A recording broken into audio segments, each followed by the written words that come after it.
It is a good day and a good day to be alive. Church folks say, this is the day. That's it. That's it. All right, Bishop.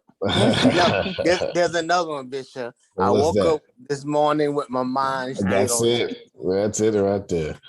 That's it right there. Woke up this morning. Starting off, personal finances. Bishop Mike Grace. Oh, wow.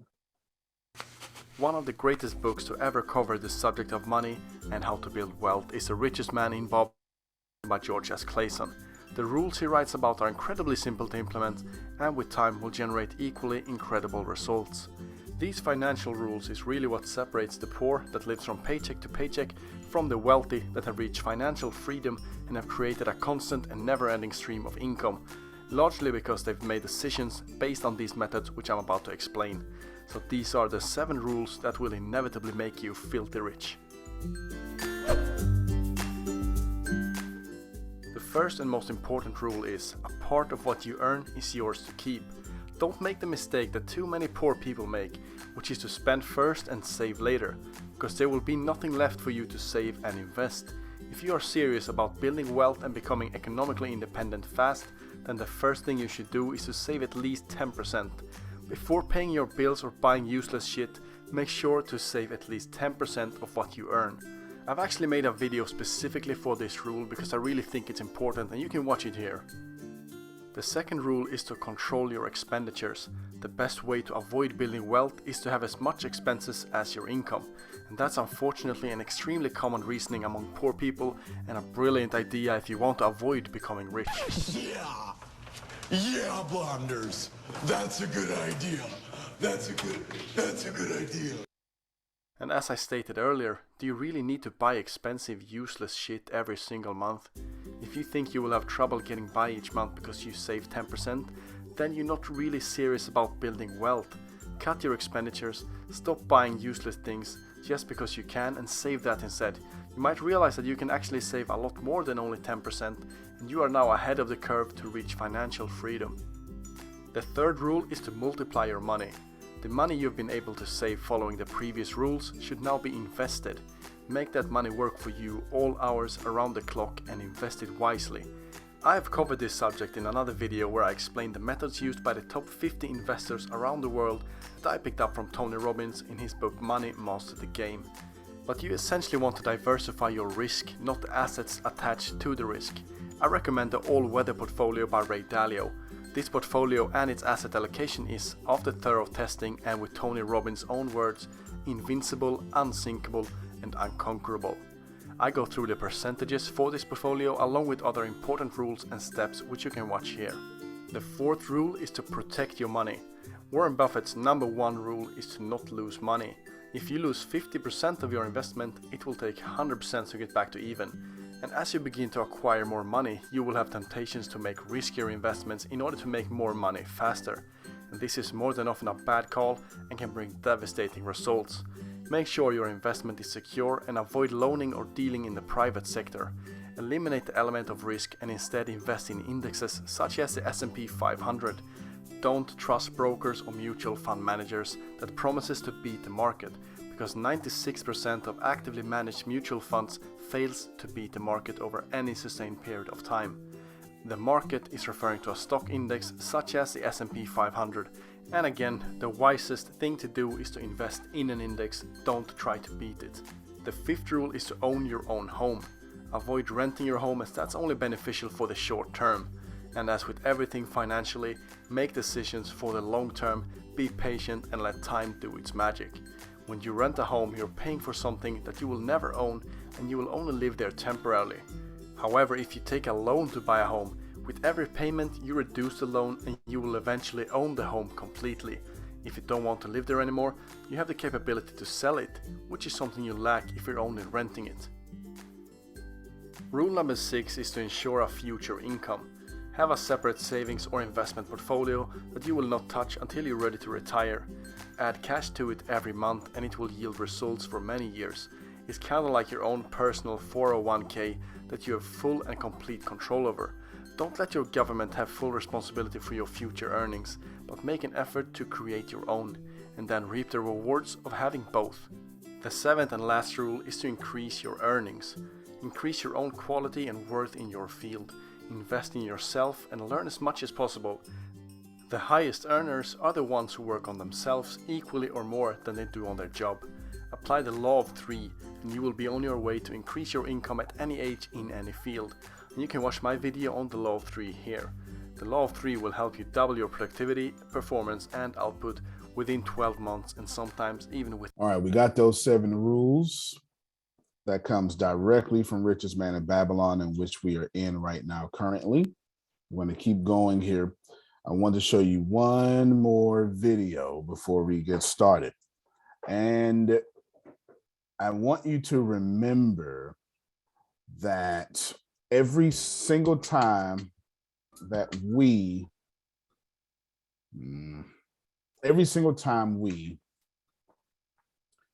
have a money problem, we have a character problem. I am sorry to report that to you, but there I go again. I'm going to play this other video real quick. It's called, okay, let me set the stage.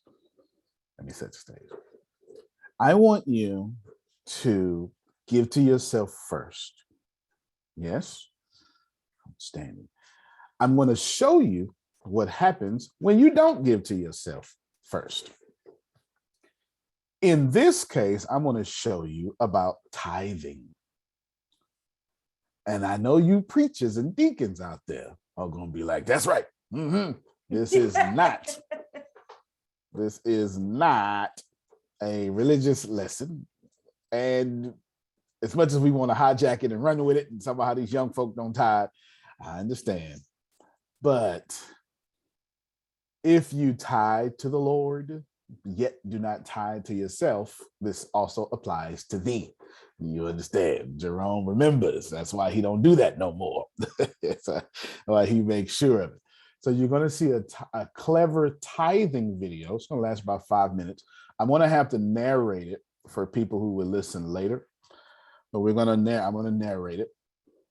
Actually, Grace, you narrate. That's going to be fun. Grace is going to narrate it because, this is going on podcast and it's just all visuals. And I want you to narrate it so they can see what's going on. Please listen to this. This is exactly what happens to your money when you do not take care of yourself first. Why am I stressing that? Why didn't I skip to the 7 rules? Because that's coming later, but it says pay yourself first. And why am I telling? Because chapter 2 is about paying yourself first. And it is about those 3 rules I introduced to you yesterday. It is most certainly about paying yourself first. Paying yourself first, paying yourself first, paying yourself first, paying yourself first. That's the new hot song on all the R&B and country charts in the world today. Pay yourself first. Please, please, please. Without further ado, I bring to you the R&B group, Pay Yourself First. All right, go ahead, Grace. He wants you to narrate this. This is called God's Pie. Okay. Okay. Gentleman is about to take out God's pie. It's 100% pie. 100% pie. All right. He's getting ready to cut this pie. Okay. Oh, a big piece. Okay. About. I guess it looks like about 10%. That was a big piece. It was a big piece. Okay, so this is good. This is going to your board. Thanks, okay. bro. About 25%. Okay, I was wondering if it was 25%. Okay. Okay, House loves his piece. Yeah, loves his piece. Okay. Got this other one. Okay, looks like an equal piece. 25% going to the car. Thank you. Car note. Car note loves their pie too.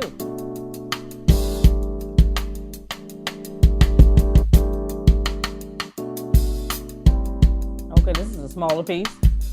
That looks like about 10%. Okay, that's going to the credit. Yes. All right. Don't forget my interest.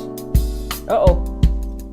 Oh, okay. So credit gets the percentage plus the interest. Narrate well. No, right. They can't. Okay, so yes, credit is 11. He got some icing. Got a little extra. Fashion. We can't skip fashion now. Fashion got to get a piece too. No, I'm good. Well, maybe just. Okay. Look. You should have took that back. But then you saw that dress you wanted. You saw that suit that you wanted. Okay, we got another piece here that's coming. Another percentage. La la. Oh, okay. Oh, Travel gosh. wants that piece. Travel wants that piece. Bonjour. Yeah, travel loves that piece of the pie. Okay. Gotta travel, right? Look, hobbies, sports, games. Look, hobby gives his piece too. Alcohol, cigars. Okay. Everything you like, your stuff. Okay. Look, hobby, you see how hobby's eating up that pie? Oh, wait a minute. Oh, wow. Okay. So a little bit goes to. That's crumbs. Yeah, that is crumbs. Crumbs going to your education. Education is sleep. Education is sleep. When you should be working on yourself. But it's dormant. Then we got this little piece left that goes to you. Wow. Let me pause right here. Hold on. This is where everybody say, all right. Oh, hell no. Nah, I can see it. Yeah, this is where everybody say, well, you know what? I got the whole check. I got to do something for me. Now, Grace, I want you to narrate like I'm blind. You understand what I'm saying? Because watch what happens next. Go ahead. All right. Got this piece for me. You know, so I'm about to get ready. Hey, Is it any pie left? no, there is no pie left. There is no pie left, and I got to do this for me. So I'm getting ready to eat what I'm pretty sure I should be saving. Wait. Oh, wait. I think about it before I take this bite, and I'm looking at everything I've given a piece of pie to. House, car, credit, education, fashion, travel. Uh-oh. But God is over there next to me, and I ain't gave God nothing.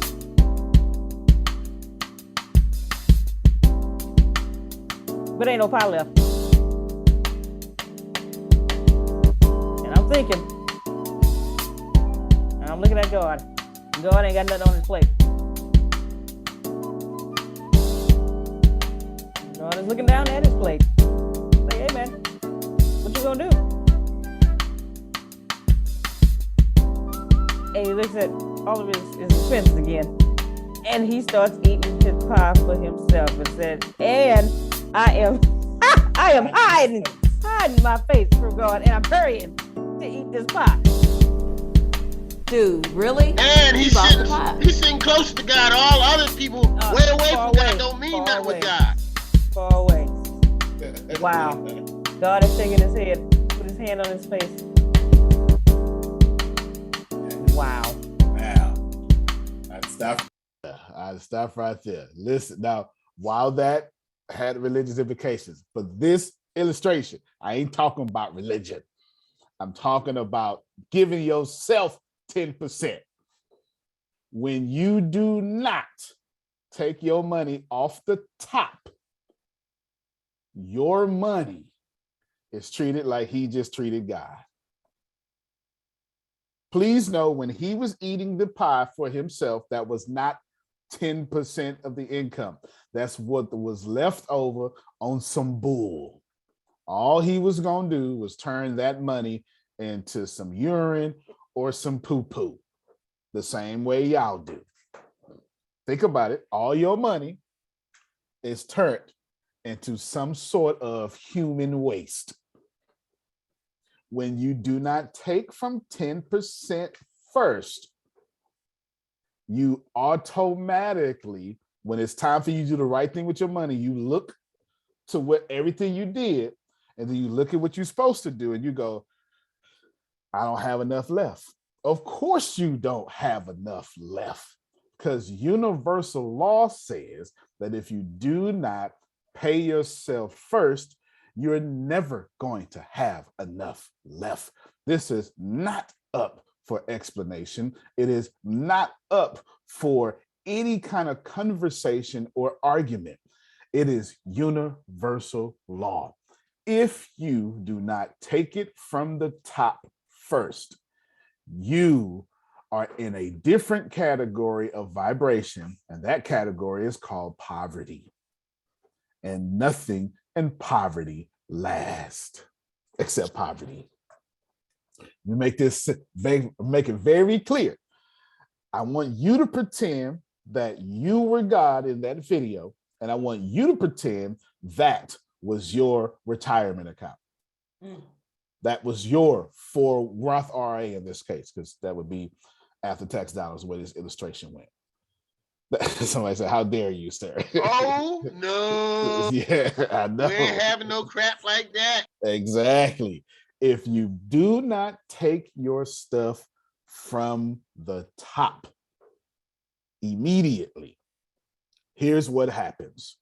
By the time you finish everything else, you look at those crumbs and you go, I'm not going to do that. I'm not going to treat myself like that. And every last one of you know, you've done this. Mm-hmm. I know it. I'm not going to do myself like that. I work too hard not to get my hair done. Come on, help me, somebody. I work too hard not to pay for this pay-per-view. I'm getting ready to turn off of this. Turn it off. I'm sick of you, damn it. Okay. Thank you. Somebody said it. Say it. Say it, Romy Rome. I told y'all yesterday, and I told you at the beginning of this one, lack of money is a heart issue because money doesn't exist. I keep leaving that explanation unexplained because I'm trying to save it, but money doesn't exist. Money is a relationship with energy. And if you have a lack of money, you have a lack of integrity. I am sorry, but that is the truth. Your credit score is a numerical equivalent of your integrity. You promised people you would pay. And your credit score says, when it comes to paying, you are not the father, right? It's literally, it's genuinely how your life is going. When you do not, think about this for a moment. Does the government tell you, hey, Renee, pay me your taxes last? No, the government take their money off top. They don't trust you one bit. The government says you don't know how to pay yourself first, we paying us first. Before you ever get your check, FICA, right here, right now, it is coming out. You never see that money. You never see that money. That money. You're never going to recoup all of it either. No. You're not going to live long enough to recoup what they took from you. You sure not. That's a very good point. House rules. House wins every single time. I need you to receive it. So we're about to start talking about Richest Man in Babylon again, chapter 2.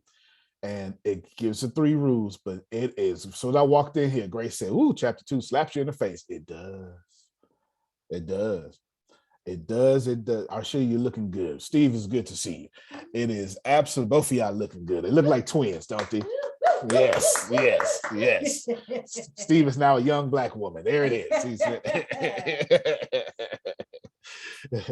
The idea here is if you don't pay yourself first, you will not have the discipline after you see every single thing you've done to go into your retirement, to go into your whatever it is that you're doing.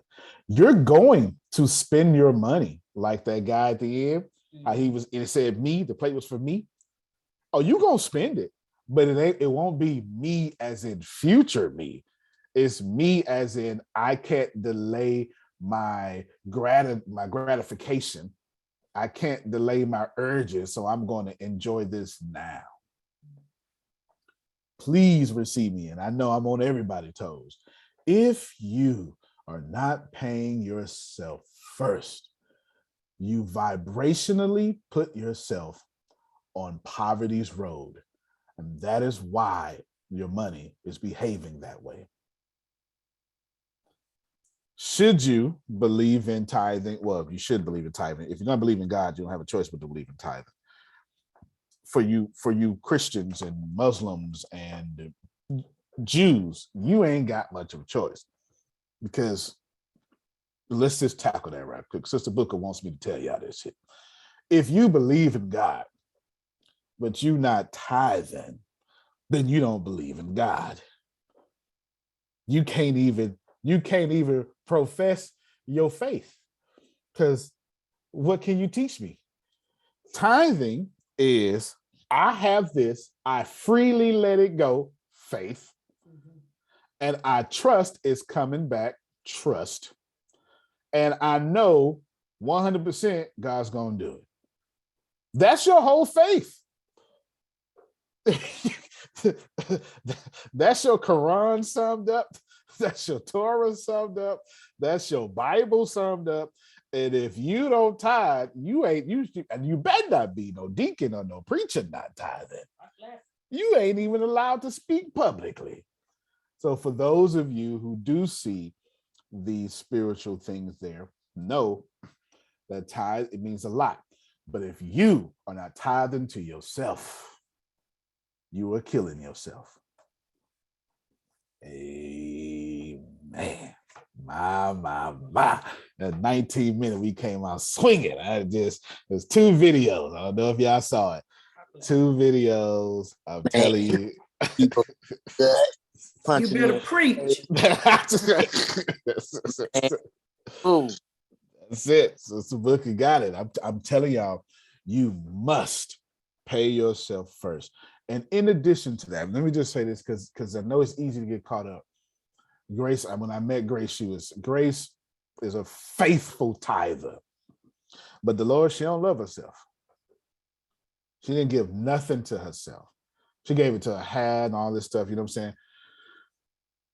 If you give the Lord 10% and you never give yourself 10%, you are violating how much God loves you. If you're not being a good steward, because here's what you're doing. You're giving 10% and then you're destroying the 90%. Search your scriptures in the Quran, the Bible, or the Torah. There is a verse that says, it's your job to leave an inheritance. It's in there. It's 100% in there. I've seen it. I've seen it in both or all 3. If you do not leave yourself an inheritance, leave your heirs an inheritance, you are not wise. Do you understand? So that's what this is about. This is about living a life in which we did not consume all of God's goodness. Did you see what I just did there? You leading a life in which you didn't say, oh, you are good, all to myself. Goodness is meant to be shared, ain't it? Oh, taste and see. All right, I'm not gonna bother you. Okay, let me get off of that. I'm not gonna bother you. I'll get y'all started. Grace, tell us, soon as I walked in, you said, ooh, this hits you in the face. Go ahead. Let me hear about it. Oh, chapter 2 of, oh, wait a minute, because y'all can't see. Chapter 2 of this book, Richest Man. Yeah, Richest Man in Babylon. Yeah, it punches you in the face. Just the first. You just give me whatever punch in the face. If you have not acquired more than a bare existence in the years since we were youths, it's because either you have failed to learn the laws that govern the building of wealth, or else you do not observe them. That was the first one that punched me in the face. That was the first one. I just, highlighted that. And, Antonio's going to get into it, but Arkad, the gentleman that he was talking about, is the richest man in Babylon. People came to him and was asking him, hey, how did you acquire your wealth? And he was telling them, hey, I decided that if I was to achieve what I desired, time and study would be required. So yeah, you gotta learn about it so you can get it. So glad you brought that up. Hold on.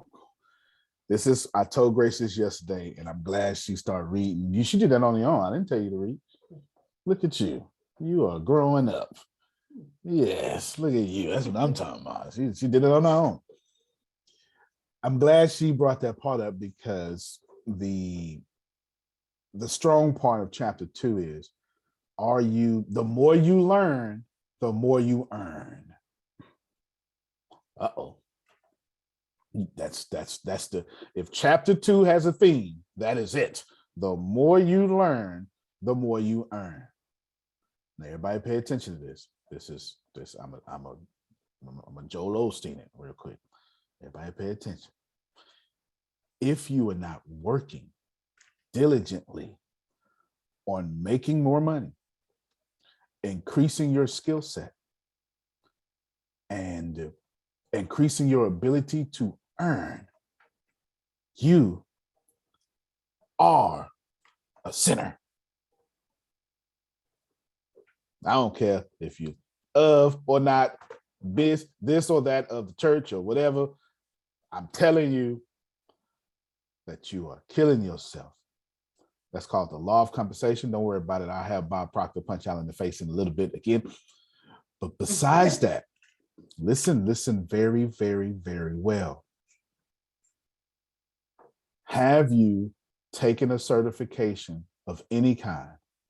If you're a salesperson, have you read any book about sales this year? Oh, help me somebody. If you're a radio host, have you read any book about radio or hosting? I want you to, no. I know how this works, because if it is a class that says, hey, everybody, this is ATS. We're going to teach you this. And you can ask questions, whatever you want. 50,000 people there. If it's, let's study a book that says, we're going to do it together. You're going to read, we going to read. You're required to read before you come. 2 of y'all show up. So don't tell me. Okay. Don't tell me that this doesn't apply, because once you start telling people to develop skills, they're empty. Once you tell people to learn, they show up. It's the same thing with all things tech. All things tech is clearly developing skills. Yes, and I love that class. Yep, it's 5 people there each time. 5 people there each time. 3 of them staff. Do you understand what I'm saying? Because when it's time to skill acquire, nobody shows up. When it's time to learn, everybody shows up. Because learning gives you the illusion you're improving your life. And as long as I could keep blaming. Will you shut the hell up?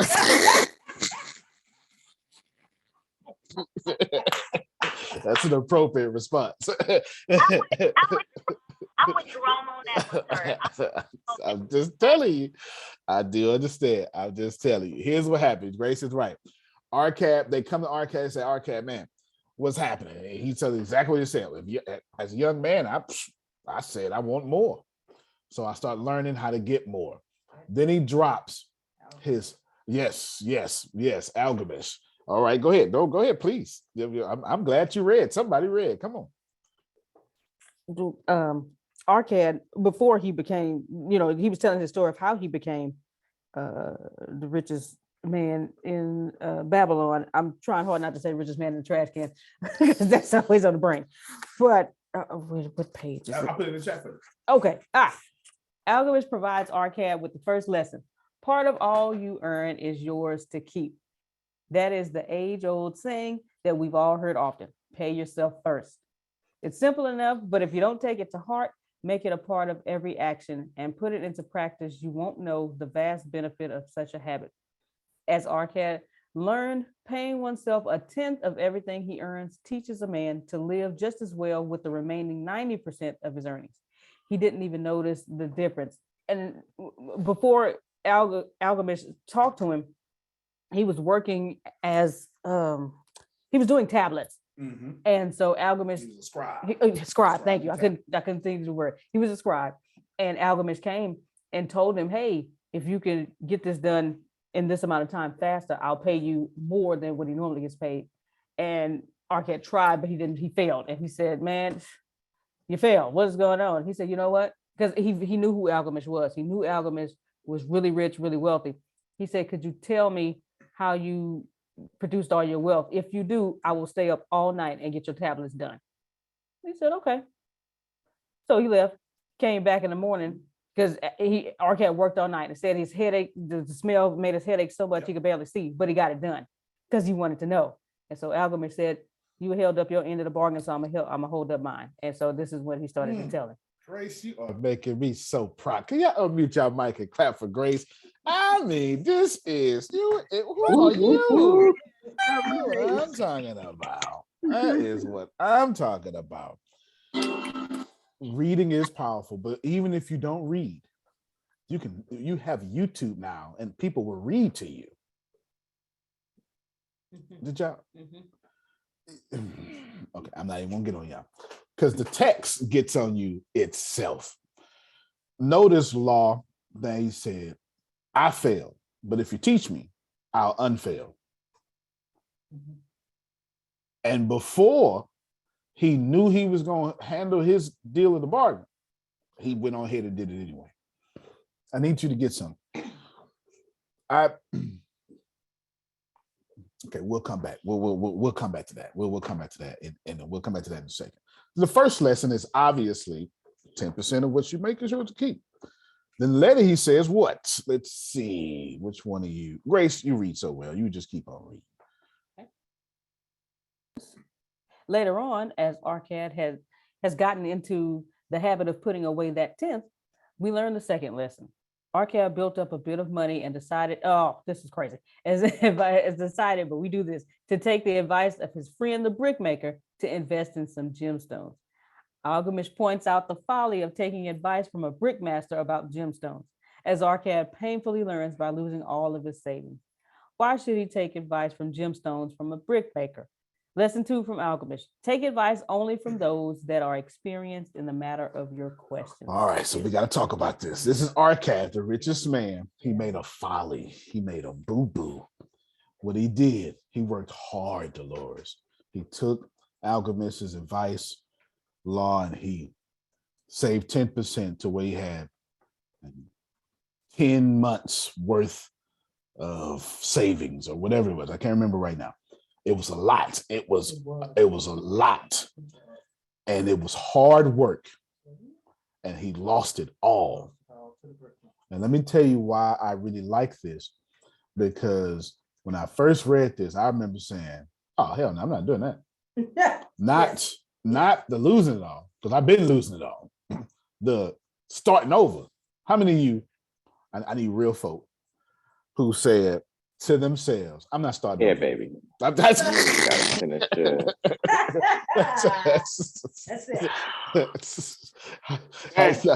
Besides me and Law, is there somebody else that said, I done lost too much, I am not starting over ever again? Who know what I'm talking about? Oh, I done lost some money. I done lost some money, and I was mad when I lost.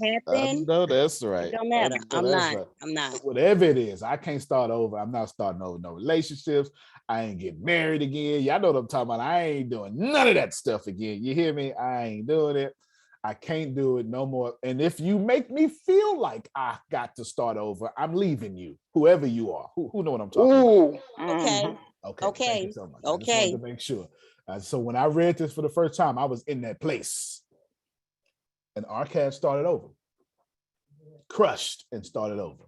That's a book. That is a book. Crushed and started over. Oof, that is a crush and starting over. Somebody need to write that. Somebody need to write that book. I'll write it. That is. That's your book. Crush and starting over. That is a book, if I ever tell you, for sure. So he did that. He started over. But what he did was write it down right now. That's it. Write it down. He asked the brickmaker. No, he didn't ask the brickmaker. Brickmaker came to him. Yep. Oh, Lord, man. Let me tell you. I sure got So got this. And I heard through this, and there's my boy over there, he got this, and it's supposed to be real good. That's what happened. Yeah. And you go, I would never do that. Y'all do that about cryptocurrency right now. You do it about stocks right now. Right now, your mama, your janitor, your friend, your cousin who don't own a single stock. Antonio, did somebody ask you about this yesterday? Not yesterday. Sugar, I love you, Sugar. Sugar, I love you. And I was like, no, wait a minute. Good morning. Just hold it. Yeah, just put it under your mattress first until we figure it out, Put it in your mattress. Yeah, look, Damali's on YouTube. Hey, Damali. That's right. If you don't take 10% off, you vibrate in that poverty. That's it. I need you to get, honestly, this is tough, y'all. It's tough because you are putting yourself in a position where you're never going to win. And then when you finally do win, you're asking bricklayers about gold. Janitors about stocks. Ain't nothing wrong with being a bricklayer. Ain't nothing wrong with being no janitor. Yeah. But if you hear from your timeline, you need to invest in Tesla, you probably shouldn't invest in Tesla. Let me help you. Let me say what I really want to tell you. By the time it come to you, regular folk, all the money has been made. It's already been made. It's about to crash by the time you jump into it. If it done got to Main Street, if it done went all the way from Wall Street to Main Street, and now you saying, oh, I should, it's probably about to crash. Because in addition, the stock probably done split a couple times. All that. And you know what? Phil, if you don't mind, Phil has a very good way of explaining stocks, because after every boom is a bust, and it just simply means something. Phil, would you mind putting some weight on that real quick for us? Sure. The only reason a stock goes up, there's only one reason. If more people want to buy it than sell it, it'll go up. The only reason the stock goes down is more people want to sell it than buy it, it'll go down. That's it. Ain't nothing else. There ain't no sense in thinking about it no other way. Exactly. But by the time you want to buy it and it's going up, that's when you sell it and get you. That's it. That's it. By the time y'all hear, it's probably too late. That's not 100%. Because Tesla rose all last year. But by the time, how many of you joined don't answer out loud. You joined Bitcoin at $75,000. Now it's back down to 40 or something, right? You understand what I'm saying? You join Dogecoin at 75 cents, and it's back down to 29. You get what I'm saying? By the time you hear it, it's too late. It's too late. If you're not where the news is happening, if you're not in a group with a bunch of holders, by the time you start hearing about stocks and investment from non-holders of that stock and investment, it's most certainly too late. It's most certainly too late. If you start hearing it from people who do not have the asset or have held the asset for quite some time, or experience in that asset for quite some time, you're asking a brickmaker about gemstones. Good morning. Good morning. Oh, she didn't. I had to come off YouTube. I had to come off YouTube and get on this live, man, because you're going in today. I just had to come on and say that. That's all. I appreciate you. Yes. Yeah. But yeah, she asked me if I knew what I just said. Thank you, Diwali. If you're behaving like the brickmaker, asking about gemstones or getting advice about gemstones, when you're trusting your timeline or non-holders of assets about the asset that you are trying to get or talking about. You just that's what it. By the time you get there, it's too late. It's about to crash. It's about to crash. And let me tell you why it's about to crash, because here's what happens. It happens every time, and I count on it. I count on it every time. Once something gets really popular and non-educated people, y'all know what I'm talking about, huh? Like, okay, Like these are not investors. These are people. Jerome's like me. Yeah, you talking about us. That's right. Yeah, you talking about us. We're not talking about investors like Phil and Susan and Anthony and Antonio that they make their money off investing. You understand what I'm saying? We talking about people following the trends, trying to make a quick buck. You understand? This by the time those people come, Kim, here's where it happens every single time, and nobody worth their salt is going to disagree with this. As soon as they make whatever they deem comfortable, $100, $1,000, they get nervous. And they say, I can't lose this. And they cash out. All of them all at the same time. As soon as when Doge went from... And then they go buy themselves a new Benz instead of investing in something that's going to bring them money. And when all them regular people win, they get scared, because winning with no education, you get real superstitious. Help me, somebody. When you win with no education, you get real superstitious, and you say, oh, I can't lose this. This might happen. And what you do is a big sell-off, and then it crashes every time. I count on it. I count on it happening. If Sheba, remember I told y'all, I told you, hold on for dear life, right? That's HODL, hold. I told y'all about, I remember I told you about Doge or something way early. It was like less than a cent or something. That's only because I'm in the forum. I want to show you something. I've been telling you about Sheba, and everybody who listened still is blessed. You still is blessed. And one time last year, you was $10,000 blessed. But even if you're just holding, if you ain't sold, you're blessed. Let me just. If you haven't sold, you're blessed. If you sold, you're not blessed. I'm just gonna tell you that's how it works. So you only lose money when you sell. Okay, period. There's a different strategy. You don't need, Dolores, for something to get to $1. You don't need for something to get to $100. If you catch some early enough and hold, you just need it to get to a penny. Everybody come with me. I'm giving you all these principles. I told you all, go get you 1 billion Sheba when it was 0.00000. There's a bunch of them, like 5 of them. Whether you did, whether you're not, or whether you could afford it, it's all good. But at least you could have got 100 million for like $300 at that time or something. $300 we got you 100 million. Yes.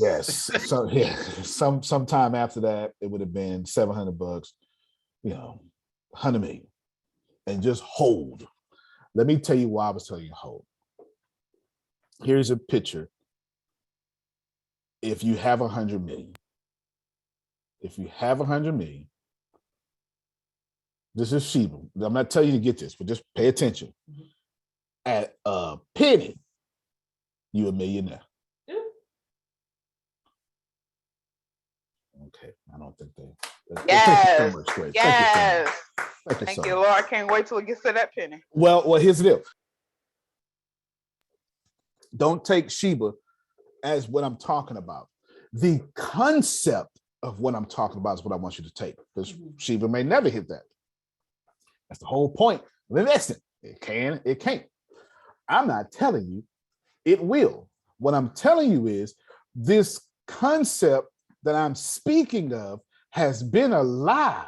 This compound interest has been alive since the beginning of time.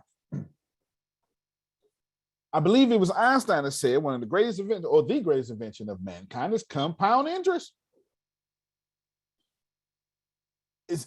Forget Sheba, forget all that. It's the idea of, well, can we play a game? Would y'all like to play a game?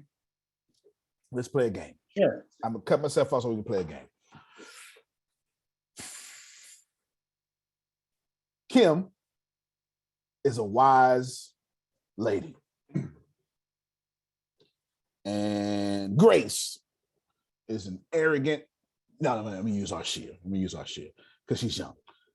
Arshia is an arrogant young lady. She's not at all. She's not at all. She just is trying to get you a good illustration. Arshia, if let's say they're both playing golf, Masters just happened. At 24 years old, it's good, ain't it? That's what rich people do. They play golf a lot. yeah, I know. Deals happen on golf. Well, deals happen on golf course. Let me tell you something. They love beating me on the golf course because I can't play. I can putt. That's where you find out the deals on the golf course. Well, no. That's where you. I can't drive for I slice. Phil, you don't have to. Just listen. Just listen to the conversation on the tee. No, they love beating me up. They love beating me up. Don't worry about it. They beat me up and drink beer. They love beating me up. You know, they gotta have somebody that they can talk about. They love beating me up. I have yet to learn how to drive. I'm still out there trying to baseball it. I have yet to put the hips and the legs in. I'm a huge keep slicer. That head down and that shoulder right. You know, you be all right. Well, I sliced to the right like I threw it. Anyway, they're playing golf, and Arshia says, "I bet I could beat you, Kim." Kim say, "Calm down, Arshia. Calm down. It's 18 holes. We're gonna be here for a while. I'll beat you right now." Kim said, "I tell you what, you want to put a wager on that?" Arshia said, "You put anything you want to put on there. Don't bother me." You understand? Got a pigeon. Right. And what happens is she said, "Well, what we're gonna do is we're gonna bet a penny. A penny, don't disrespect me, a penny, but we're gonna double the penny every hole." You know what I'm saying? All right, Grace, calculator, please. Let's see the foolishness. And then this what Kim gonna say though. After the 18 hole, she's gonna say double or nothing. Let's go to 30. Let's just start over. And let's just go to 30. Are we going to have a game within the game, furthest from the pin and the scratch? Are we going to have all that in there too? You probably will. Golf can be quite lucrative on the golf course if you play it right. It sure can. Grace, would you double a penny for us 18 times slowly? I need someone to help her count. Let's see. So let's go with Jerome. Say +1 each time for us, please. So she can, there you go. Come on. All right, +1. +1. Okay.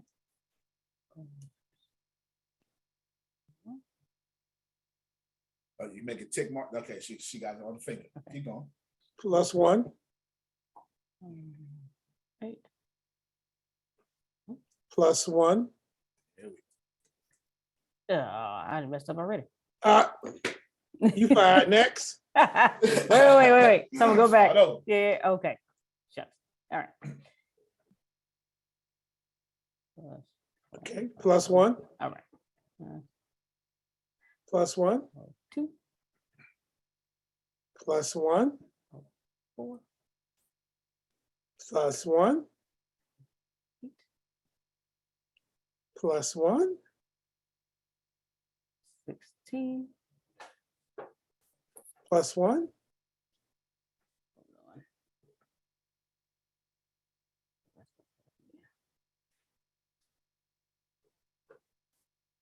Did that wrong. Here we go.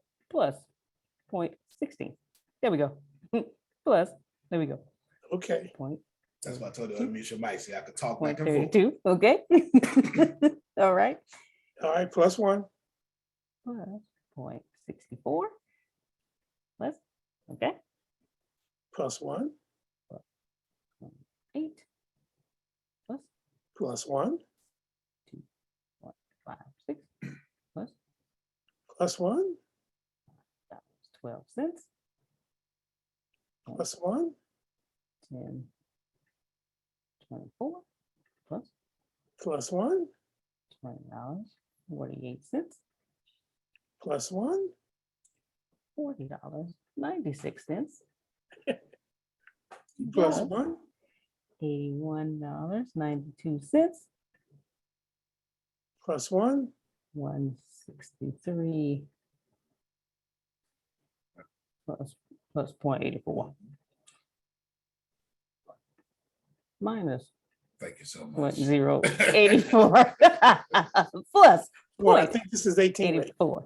That's the 18 right there, right? Okay. All right. So Ooh, pay look at all that attention. discretionary income. That's it. Look how this penny became $327. Now let me blow your mind. Stop sharing your screen, Grace. Everybody ready? Look at what a penny double for 30 days is. Read it, Grace. A penny doubled every day for 30 days is $5,368,709. But a penny doubled every day for 15 days is only $163.84. Listen, trust the process. Can you put that in your notes, Grace? Can you write that down? Can you put it in your spirits? Can you write it on your foreheads? Can I put it in my bank account? I know that's right. Who do I give my pennies to? I know that's right. And that's a lesson that we're going to learn, right? The vehicle. If you double a penny every day for 30 days, $5.36 million. But if you rush it and do half of that, it's $163. Trust the process. 100%. Trust the process, which leads us to rule number 3. And that is take advantage of compounding returns. Did you see how I did that? Can you see how I did the class today? Or just take advantage of compounding returns. Read that third lesson for us, Grace. All right. The third lesson, take advantage of compounding of returns. Once Arkad had learned and applied the lesson of compounding returns, making the children of your money to produce children of the children, he had mastered the secret of increasing his wealth. Upon learning this and knowing that his heirs had not learned these lessons, Algamish offers Arkad a job managing some of his properties. In return, Algamish makes Arkad a partner in the profits and the heir of a portion of his fortune. And the rest is history. I must admit to you, well, let me break down what just happened here. That concept, Sister Booker, of doubling anything, I was never taught. And I need y'all to receive this. I need you to, don't feel bad for me, but I ain't the only one. Mm-hmm. I was never taught about compound interest. Forget not being taught about credit. I was never taught slow and steady. Mm-hmm. Who know what I'm talking about? I was taught run quickly. Slow and steady wins the race every time. I was never ever. That's why I'm a tortoise. That's it, man. That's it. And Warren Buffett is one of the greatest investors in the world, and will tell you slow and steady. Slow and steady. I was taught if it don't fire fireworks and get glory and loud, it ain't good. You know, some leaders, they loud, they think they good. Like some speakers loud and they think they good. You understand what I'm saying? The idea of compounding interest, compounding numbers, compounding returns is a breakthrough beyond all breakthroughs. Yet we all know it. Antonio. Yes, sir. Going back to that video, if you reduce all those other things, you could double your 10% of your pie every month. And have a shitload of money. And the whole bunch of it. My goal is to get all y'all to saving 40% of your income, investing 40% of all your income. That's my goal. Excuse me, living off of 40% of your income. That means you got to make a lot of money. You know what I'm saying? I want you got to make soon. the book is going to bring up, increase your ability to earn. That's what's going to happen. You understand? So let me give you an option. The inner circle starts in about 7 minutes. Do y'all want me to do personal finance? Or do you want me to do growing Mexican news? I give it to you. But Dolores will let you decide. I was going to say, because you gotta keep growing, because we're supposed to be looking at something, and if we started with you, then we need to keep growing with you. Oh, I didn't know. I guess So you don't decided. start growing and then change us and then stop us from growing. So you can maybe do both, but you got to put something in there about growing, because I'm with you on that, and I don't want to let that go, because I would like to grow. No doubt. Well, every Tuesday in the inner circle was supposed to be about growing Mexican news, because your company was supposed to start with that, and we all started from scratch. Blah blah blah. So I know what to do there. So let me wrap this up. Here's the blessing here. The blessing here is quite simple, and that blessing is it don't take no talent to make money. See what happened right there, Grace? See. Every time I do this, every single time I've ever done this, I lose my crowd right there. Every single time I have ever brought up money and then told people takes no talent to make a lot of money, I lose them right there. Well, you're not losing me, because I'm very smart and very broke, and I'm watching all these not very smart people make a lot of money. Come on, Damali. Phone teaching, sir. That is what I'm talking about. There's a guy named Brother Polite, and he has this phrase he always says. Yes, I will. He has this phrase he always says, and it makes people so mad. It's true though. Too smart to be broke. It's true. It just is what it is. The more you learn, the more you earn. But skill acquisition and learning are two different things. Notice that in this story, I got you. Before you go, let me say this. I'm all spiritual, but broke. Come on now. That's what I'm. Come on now. I'm all spiritual. I can tell you scriptures. Go on and preach it, Jerry. Go on and preach it, brother. I could tell you scriptures all day long, but I'm broke. Come on now. Watch it. And I've learned a whole hell of a lot. To the heathen side. I've taken so many classes and learned so much and still broke. So still broke. Continue. I learned a whole lot, and I've praised a whole lot. Yeah, and I gave a whole lot, and still broke. The preachers will tell you, "Oh, give what's that scripture? Well, a man robbed God. Give and it shall be given to you. Press down, shaking together, and running over. Out of men's bosoms. Yeah. It's true. All of those scriptures, and then some more I can tell you, but I'm broke. I got a wife I got to take care of. I got to take care of myself, and I'm broke. I could be spiritual all day. But you got amens from Jerome. Let me tell you. Antonio, but God gave everybody a brain. You can know how to delegate your money to subsidize tithing and stuff. You ain't got to let some other man take control of your money to tell you what you should do with it instead of how it should be allocated. You can build your own little thing going on the side to give to people and make money. God gets his money coming. That is true. But when you don't know that, and you're all stuck in spiritual, you're all stuck in tradition. Come on. You all stuck. I'm sorry. Don't worry, Pastor Jay. I got some adhesive remover over here. Shonda. I'm gonna straighten this stuff out. out. Make towel at that man. Shonda. He's preaching that right there, because that hit me in my chest. Yeah, that buddy. hit me straight in my chest. Yeah. All spiritual, but broke. He said it so much, he changed. Look, Sister Booker, I was going to do, let me talk to Sister, but I'm just talking to her. The Holy Spirit told me to do something else. So we not fit to do what I just said we was going to do. We're gonna combine what Adrian said, but I'm no. We got to stick right here. You we got to get some adhesive. We got to get some adhesive remover out here. Take some of this stickiness and get y'all unstuck. Antonio. Yes, sir. Antonio, I looked on the screen here, and there's only 5 people, okay, who are at my age, okay, or higher. There's only 5. The rest of y'all are youngsters, okay? Yeah. And I'm gonna tell all of y'all, I'm 65 years old.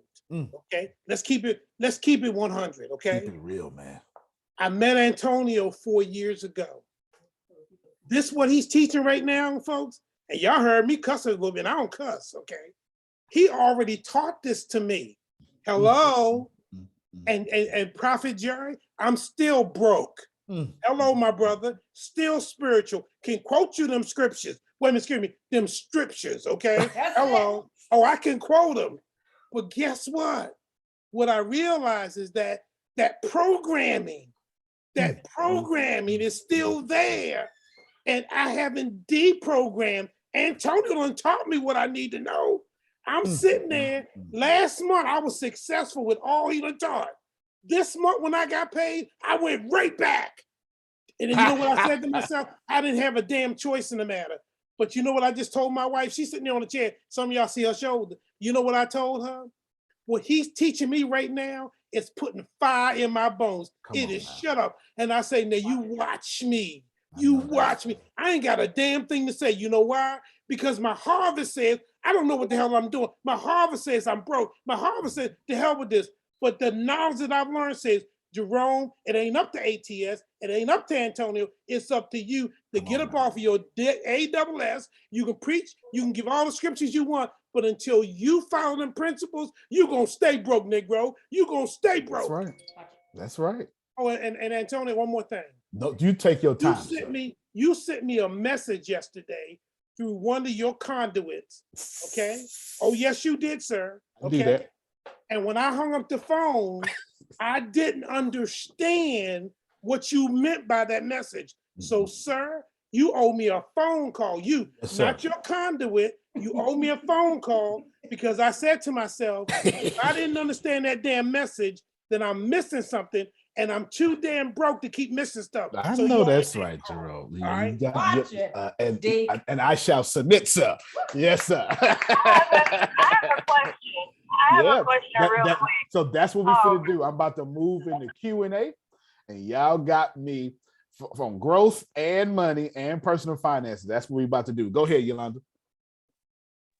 Well, I'm driving at the same time trying to rush into work or whatnot because I'm a couple of minutes late. But my question is with the, because I'm going to miss this because I have to be in. Where else can I get this personal finance? Because my stuff is all over the place and I'm sick of being broke. And like, I'm not a big money person, but money does help. Some stuff you said yesterday hit me and I was like, well, dang. And had a whole like chest pain and stuff. Like, come on now, get real with yourself. You have problems with your finances. You spend money. When you get a big, large sum of money, you're like, oh, I can treat myself and da-da-da-da. And yes, I do tithe. I do, I'm very spiritual, as everybody knows or whatnot. But my point is, I want to get out there to help people. In order to help people, I got to have money in order to do that. I can't buy nobody a house who was in the same situation as me when I was 20-something years old as a single parent and been abused and all that kind of stuff. I can't get nobody out of that situation if I'm broke. I can't do that. So in order to help people, I'm not wanting to be rich to help myself, even though it makes you look good and you make feel good, but I really want to help other people. And I can't do that in this situation that I'm in. And I want to get out of it, but I have to go into work and I need the information so I can look at it and force myself to be diligent and obedient in what God had already told me to do. Come on, y'all, let me show my clap real quick, please. See, that's what I'm talking about. Amen. That's it. That is it right there. Yes, what we're going to do is, Grace, as soon as this is over, you're going to send her the YouTube link directly to her. We're going to make sure you get it directly. You hear me? You're going to get it directly straight to your cell phone.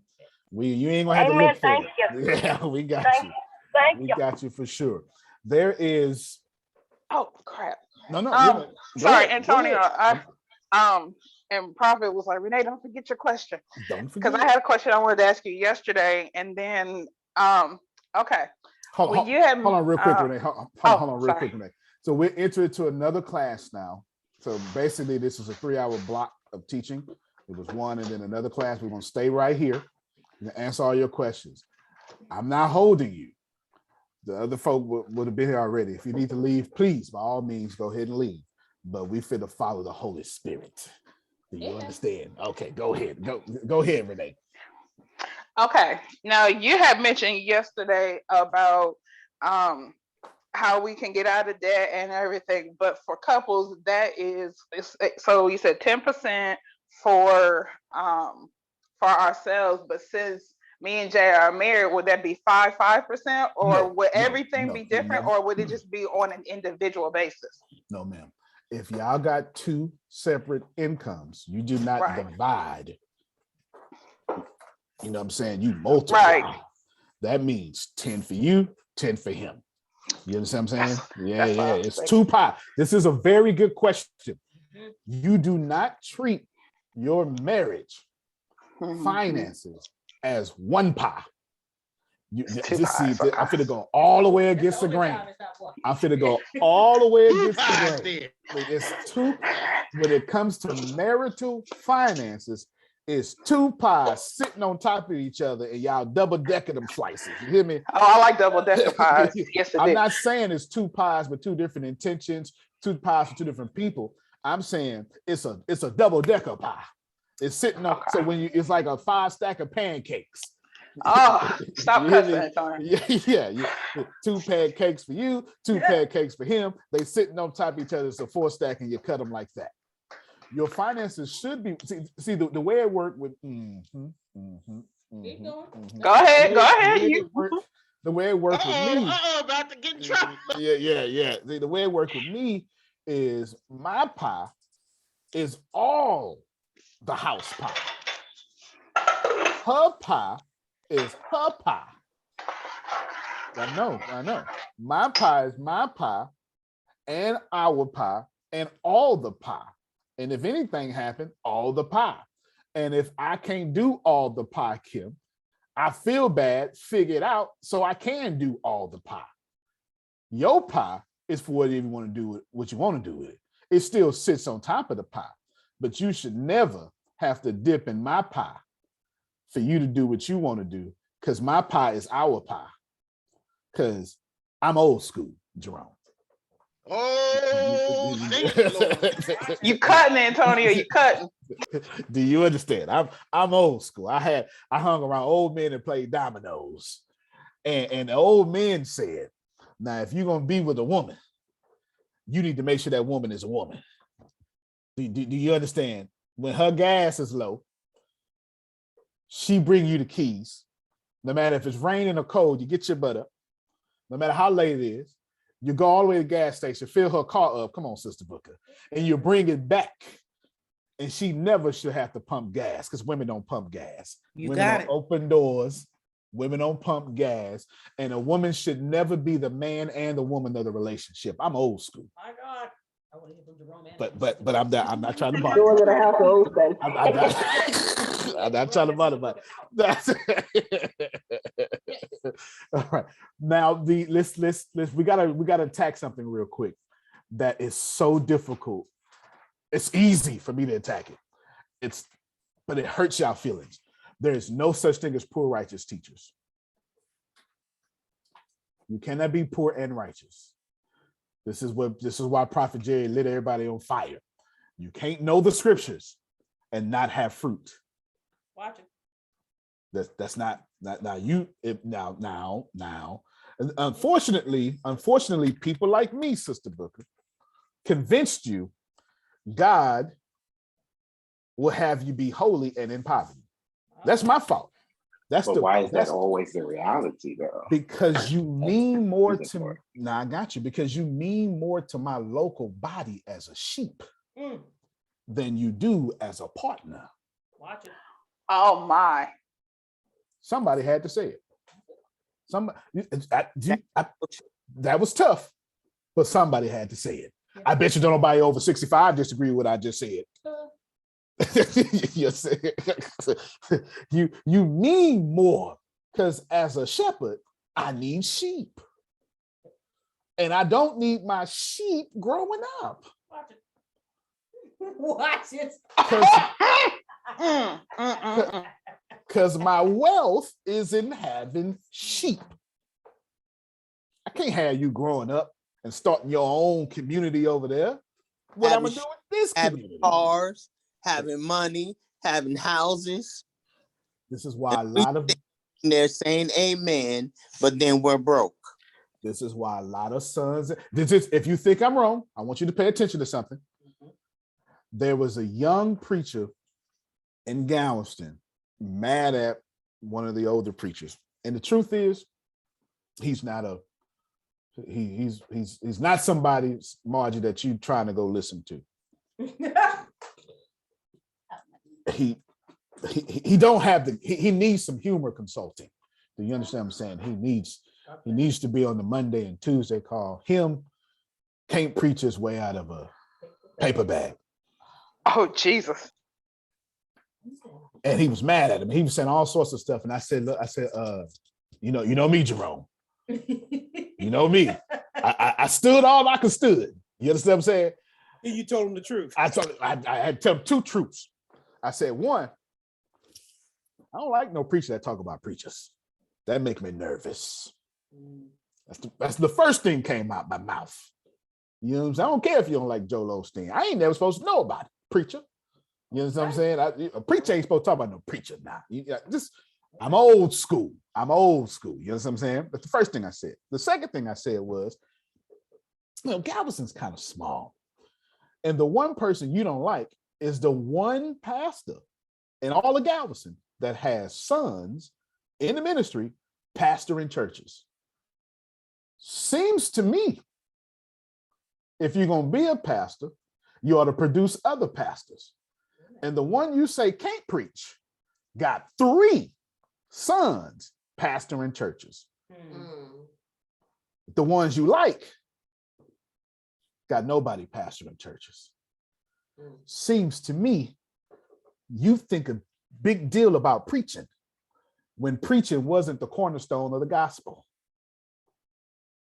Oh, you didn't like that. I'm talking about money. I'm not talking about church. I'm talking about money. Listen to what I said. His illusion was that's not a good pastor. That pastor is not broke. That pastor has fruit, may not have the gift, but has the fruit, and people come through him and they then learn how to produce fruit. Keep paying attention. The pastors he liked got no fruit. They had the illusion of fruit and pay very close attention, and he couldn't see it. Because in order for him to believe, in order for him to understand something, Margie, you got to be preaching. Let me help all y'all out. I gave you 3 lessons real quick. Preaching is not the cornerstone of Christianity. I do apologize to you. Truth is, you ain't never got to preach. Can one of you old folk, I don't mean old folk in a bad way, can one of you seasoned folk tell me what the cornerstone or who the cornerstone is? Watch it. The life you live. True. And who is the cornerstone? Thank you so much. Yeshua. Your protagonist. Jesus. Preaching is not the cornerstone. Your Jesus was. Yes. Here's all the lessons I just drew out there. No, that's what it is. That's what it is. Yeah. Is that like the sacrifice, the life that we live, the example of that and prevailing? Or what do you mean? Good morning, Talisha. No, here's what I mean in simplicity. Lesson number 1, and I just taught you there, is just because you think you know something, here he is, spiritual, broke, and he's hating the only person with fruit. But ain't he one of the fruit? He's kind of one of the fruit. He's kind of one of the fruit. He's spiritual, He's a preacher and he can't recognize fruit. This I only brought this up because no such thing as poor righteous teachers. And you can have the illusion of fruit and still be poor. And the most important lesson that off again. And the most important lesson I gave you there is you in yourself, your selfness, not selfish, but selfness, you have a decision to decide whom you gonna serve, fruit or poverty. And most people choose poverty because it looks better than what fruit looks like. Come on, Gucci shoes in Section 8. Come on now. Come on. Oh, Jesus. On the bus with a cell phone, but no car. Oh, the road to wealth looks real ugly. The road to wealth has no bragging in it. Antonio go run on out there, start speaking. Here go Phil in seminars, working on his craft. Here I am. I'm out there getting engagements. I'm all on Instagram. You know what I'm saying? I done hooked up with some celebrity. I'm doing the phone call. There's Phil making relationships. 2 years later, I done fizzled out. Phil just getting started. Because the road to wealth never looks good. I have a personal opinion. I think the road to prosperity is very petty. And if you don't belong on it, it will do everything it can to kick you off. That's my personal opinion. It will do everything it can. You can sit there, because here's the funny thing about being a poor righteous teacher. You think you have, but you're on the road to poverty. And if you flip that, this is what happens, Renee. As a result of this phone call, some of y'all are going to change instantly. And you're going to be on prosperity's road, and it's going to look like poverty. And don't you quit. Because you don't need harvest to be wealthy. It's coming. Amen. Yes. I needed to hear that today. Come on now. Come on. Never give up.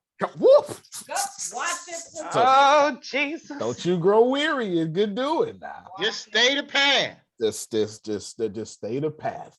So I want to give you, so we're going to do some Q&A. I want to give you a bunch of stuff here, but I really need to attack this poor righteous teaching stuff as fast as possible. I got you. Just give me 1 second. I need you all to know, forget what you think. This, I tell everybody this. They hate when I say it. I have yet to find a good way to say it because it's just a way to say it. I don't know how to make this more palatable, but everything you know is wrong if you don't have all your dreams. If you're not living all your dreams, everything you know is wrong. Check your harvest. See, I don't know another way to say this better. But if you're not living all your dreams, and I'm not saying that you won't get your dreams and go get another one. You know what I'm talking about. If you are not living all your dreams, all that stuff you know, you just like that young preacher. You don't know nothing. Antonio. Come on, talk to me. I got to jump in here one more time. No, you're good. You next, Grace. I got one more time. Folks, last year, when things got real crazy for me, and this goes right along with Antonio's teaching, I got on the phone and I called Antonio. And I was in tears. And you know what Antonio told me? I got you, bro. Don't worry about it. I got you. And before I could hang up the phone, and Prophet Jerry, you're going to love this. Before I could hang up the phone, God said, oh, it's like that now? And I'm like, no. He said, oh, it's got to be. Because, see, you didn't come to me in prayer. You ran there and told us, wait a minute. No. Wait a minute. It ain't like that. It must be. Because you can't serve two masters. Now, can you? I say, no, you didn't, God. And I backed off Antonio and ATS like they was the plague, like there was a COVID. Do you hear me? Because I realized that God put me on the spot about me. Had a damn thing to do with ATS I had to do with Antonio. And for about 6 months, God was on my toes, everything. And all of that stuff that Antonio taught me and showed to me, God put it into a vision, put it into a process, put it into a plan. And I'm sitting there going, oh my goodness. Then I picked up the phone and called Deanna. Then I picked up the phone and said, hey, check this out. Hey, check that out. But I realized that the problem wasn't with Antonio and it wasn't with the principles that he was teaching. The problem was with Jerome. Folks, I don't want y'all to be 65 years old and figuring out, wait a minute. I got less years on this side than I had before, and I don't want some of y'all to be 65 trying to figure out what I'm figuring out now. And guess what, folks? Even though I'm still broke, I ain't broke. Do you hear me? I just ain't got the money in the account right now, right. But it's there, it's coming, it's mine, and I'm not worried about it. But I'm gonna sit here and be honest with you, because if God had not brought this young man into my life, where the hell would I be now? In reference to moving forward. So I'm grateful, but he had to check me and said, Antonio is not your damn savior, and neither is ATS. The same one who got you here is the one you got to ride and die until eternity. But guess what? But I can use him. So take the principles, take the thing. And I'm going to tell you, folks, he be stepping on my damn toes, huh, Antonio? You better stop it, damn it. But you know what? I need to hear that. And it's painful, folks.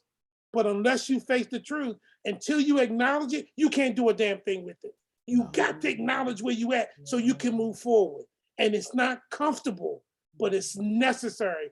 And I thank you, Antonio. Yes, sir. Thank you, yes, sir. Yes, sir. No, thank you. Thank you so much. And we're never too old to change. That's right. That's right, Sister Brooklyn. Grace? Amen to that. I was asking, it was so Damali said, man, I needed to hear that. You said you don't need wealth to. You don't need harvest to be wealthy. Yes. It's coming. Don't give up. Don't give up. Because as soon as you change, you transport yourself, you teleport yourself from the road to poverty to the road to prosperity. You're on that road now. But most people can't handle that. Because once you're on the road to prosperity, since you're such a I need things to justify my worth person, you can't see that you're blessed because you're too busy looking for the things to prove you're blessed. But the moment your foot is out the grave, you already winning. Watch it. Can I in this space right here, just right there. I just want to say this. There's a leak in this old building, and my soul has that went right there. My soul has got to move. There's a leak in this old building, and my soul has got to move. My soul has got to move. I just wanted to say that. That's an ATS call for you, ain't it? I love it. No, that went right there. A bunch of stuff to get you out this poverty mindset of poor righteous teacher. Bunch of stuff. Firstly, I'm sorry, but firstly, a lot of people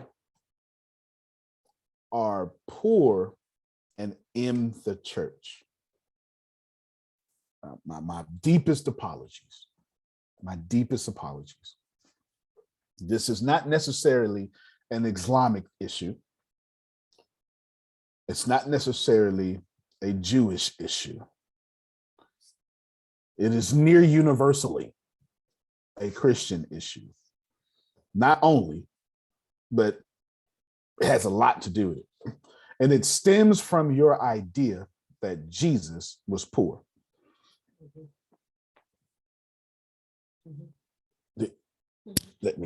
Allow me just for a moment. Anything you believe in with emotion, you become. This is just anything you believe in. When you fertilize it with emotion. That makes it a belief. It's not an idea anymore. Once you fertilize it with emotion and you start worshiping that emotion, you become that thing. So many of you are acting like Jesus, and the biggest part of your acting like Jesus is poverty. Foxes have no holes. Antonio, come on. You know, I'm not esoteric as the rest of them. I think I'm like a heathen or something. I don't know. That makes you my friend. So I'm trying to figure out. So you're saying that Jesus is poor? Jesus wasn't poor because no, I'm he saying had Jesus control was, over everything. That's exactly. So if he got control over everything, he owns and controls everything. He's the richest person that there is. All the riches that come from him. And his teachings, if you follow the path, you get to where you want to get to. And I'm confused now. No. I said the same thing you're saying. I said Jesus was not poor. Their belief is Jesus is poor. I'm saying the same thing you're saying. Jesus had his own economy. This is not a church class, not a religious class. Listen, I'm trying to break this. Well, I can't break anything. I can only plant an idea. And then that idea, if you keep jostling it around, if it doesn't fit, your social construct would destroy itself. We're saying the same thing, Anthony. I'm saying that Jesus had his own economy. Gee, we need to pay some taxes. Peter, go on that lake. It's a fish with a little coin in it. Go ahead and handle that. It's something left over. You understand what I'm saying? This is very important.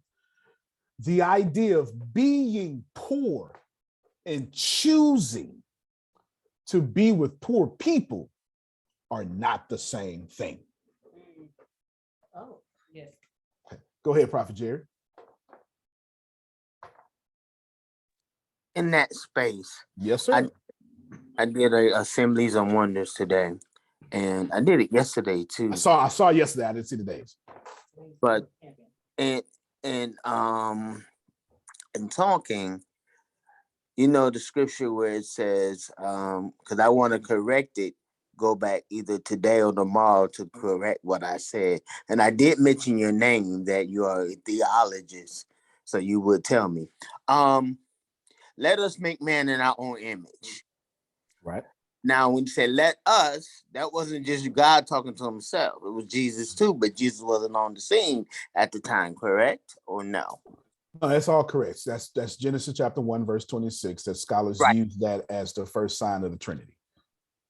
Right. So when he said let us make man in our own image, so I was saying you are God, because even though you're not the big God, but you are God because you said make the scripture. No, you're absolutely right. There's a Greek phrase for it called homoousis. It means of the same substance. Okay, of the same substance. So that means I didn't need to go off subject, but you're on subject because you're actually proving, Kim, assuming there's a God. Okay, I'm trying to take this conversation because I'm getting ready to get you a bunch of practical stuff. I'm say write this. I'm trying to make this an objective historical approach to this subject, as I can talk to my atheists, talk to my Muslims, talk to my Jews, et cetera, et cetera, et cetera.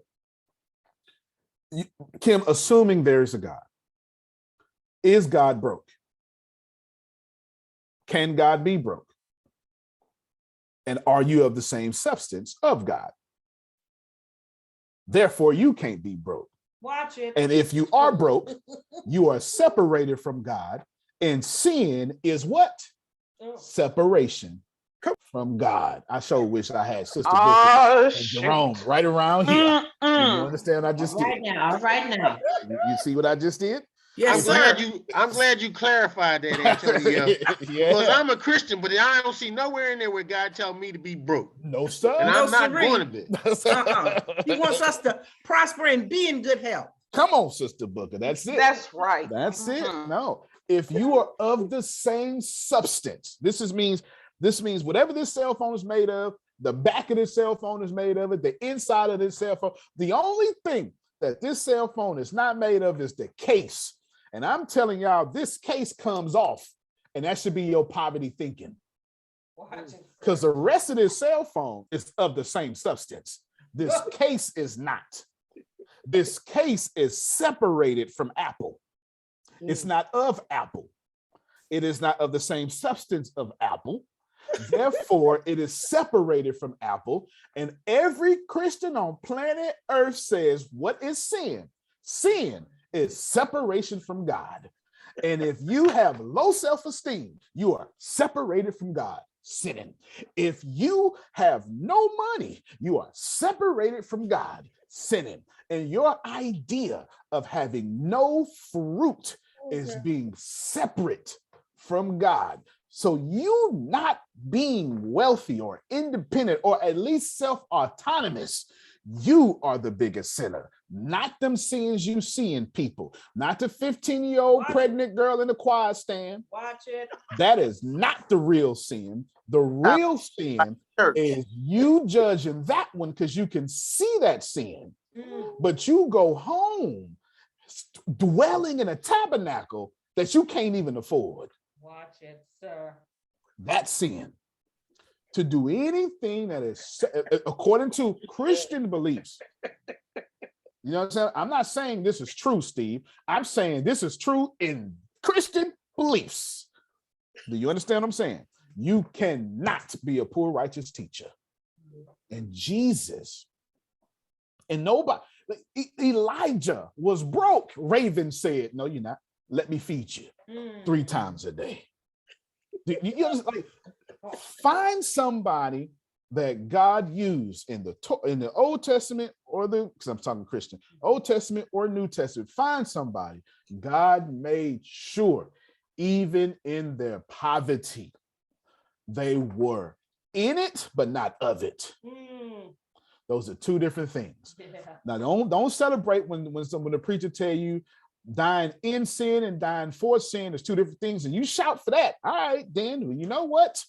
Being in poverty and being of poverty are 2 different things. You need to shout for that too. You understand?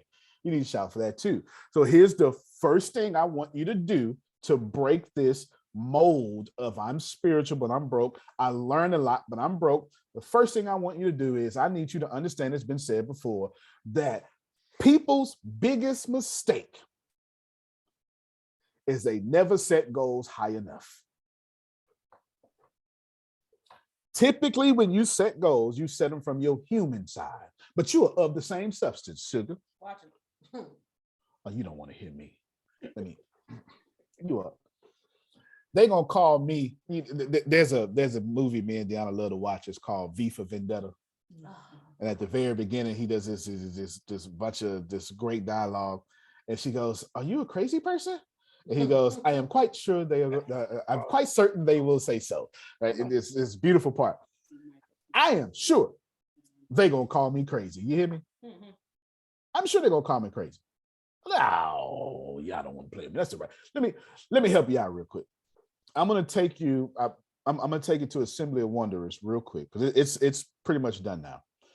This is Assembly of Wanderers. This is what I stand for. I just want you to look. If you hit the bill tab, you can donate. I'm not even, if you donate on your own, that's up to you. But that's not what I'm trying to do.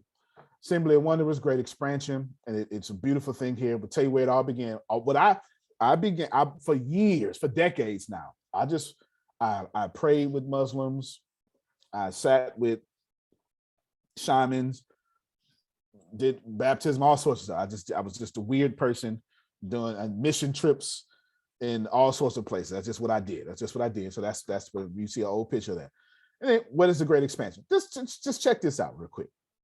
Resource-based economy and breeding village in a student debt loan crisis, and then all this stuff right here. Let's just look at this stuff real quick.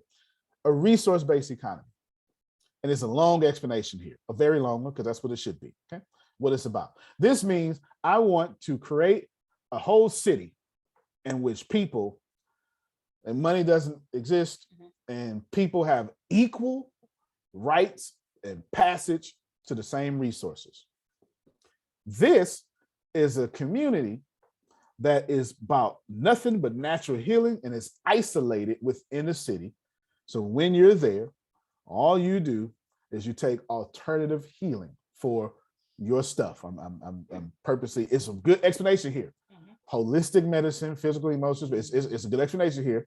You understand what I'm saying? I'm just like, boom, boom, all that stuff right here. Cognitive health, boom, herbal food, cleansing, nutrition. Because let me just stop right here, because you got to think about it.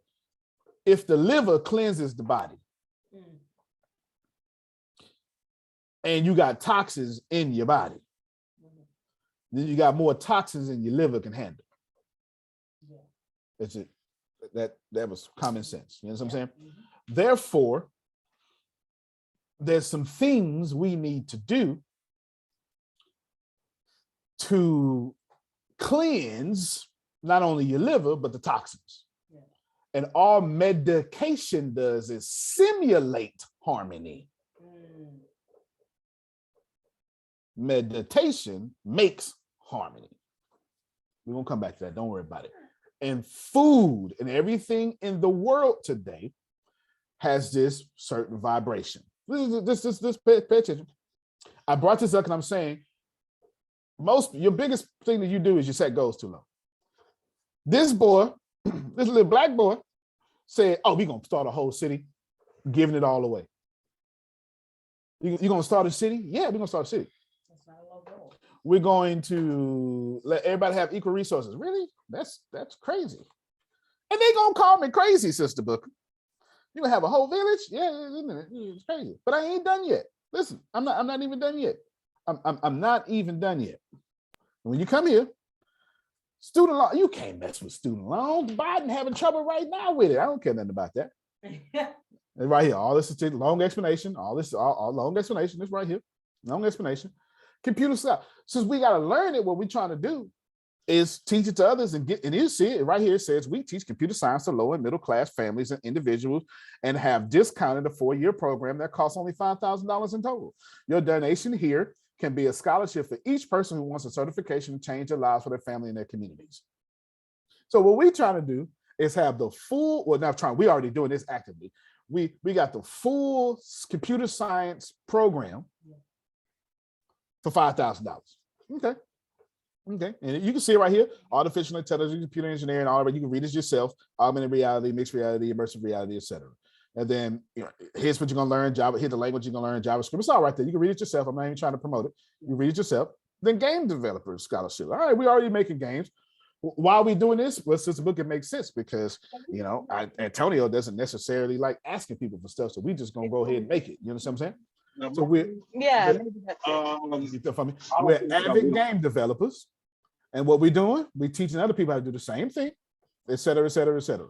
Now, so you mean tell me you acting like Microsoft, you acting like Harvard or Stanford, and then you acting like the president doing executive orders releasing student loans, but then you're doing two things ain't never been heard before, maybe, Jock Fresco or something like that. My point is, they gonna call me crazy. But Sister Booker, I was told there's a throne of grace. And you need to go to it boldly. Come on. Watch it. Wait a minute, in that space. Amen. Amen. They need to meet your students too. That might be a good place to put them in there. Some of your students and their stories, and, so people you play on their heartstrings. And that's exactly where it's going. That's how you get your, I like that. And Jerome he needs that scholarship, and they'll send that $5,000 for Jerome. I like that. You're sure right. And that's exactly what we're going to do. Saying, in that space, boldly. Yeah, that's what you're gonna do, because they can't deny Jerome was this, now he's this. You know what I'm saying? Can't deny that. My point is, if you're gonna stop being a spiritual and broke, learning and broke, you gotta raise your standards. When you raise your standards, you raise your goals. Let me say it a different way, Kim. Jesus even told you you're going to do greater things than this, than me. So you're not really allowed to read his story and not be better than him. Well, you ain't like that, but that's scripture. It makes me this morning. It blows my brain every time I hear somebody say the book and say, "Well, nobody's perfect, but God." No, it's not, no. Be ye perfect. Have this mind in you that is in Christ Jesus. Over and over. Paul keeps saying, yes, you can. Yes, you Be can. holy as I am holy. That's in Leviticus. That's the whole theme of Leviticus. Do you understand what I'm saying? Over and over. Oh, it's Renee. That's it, Renee. That's it. It went right there, that organ. Think about this. Your job is to be better than whom you worship. I'm feeling that. I like that. Your job is to be better than whom you worship. But Antonio, that's the that text. ain't being preached in the churches today. Come on, man. Bruh. That's I know. Come on now. I know. And that's our problem. Because that's why I said you need to get another church. But I know that's not where you at now. And I understand that and respect that.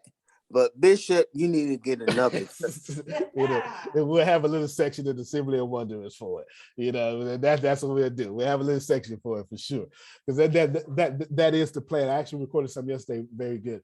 The idea here, and I cannot stress this enough, is when I say, if I went into the public circle and said, your job is to be better than God, they throw stones at me. But your whole sacred text says, be better than me. Elisha asked for a whole double portion and got it.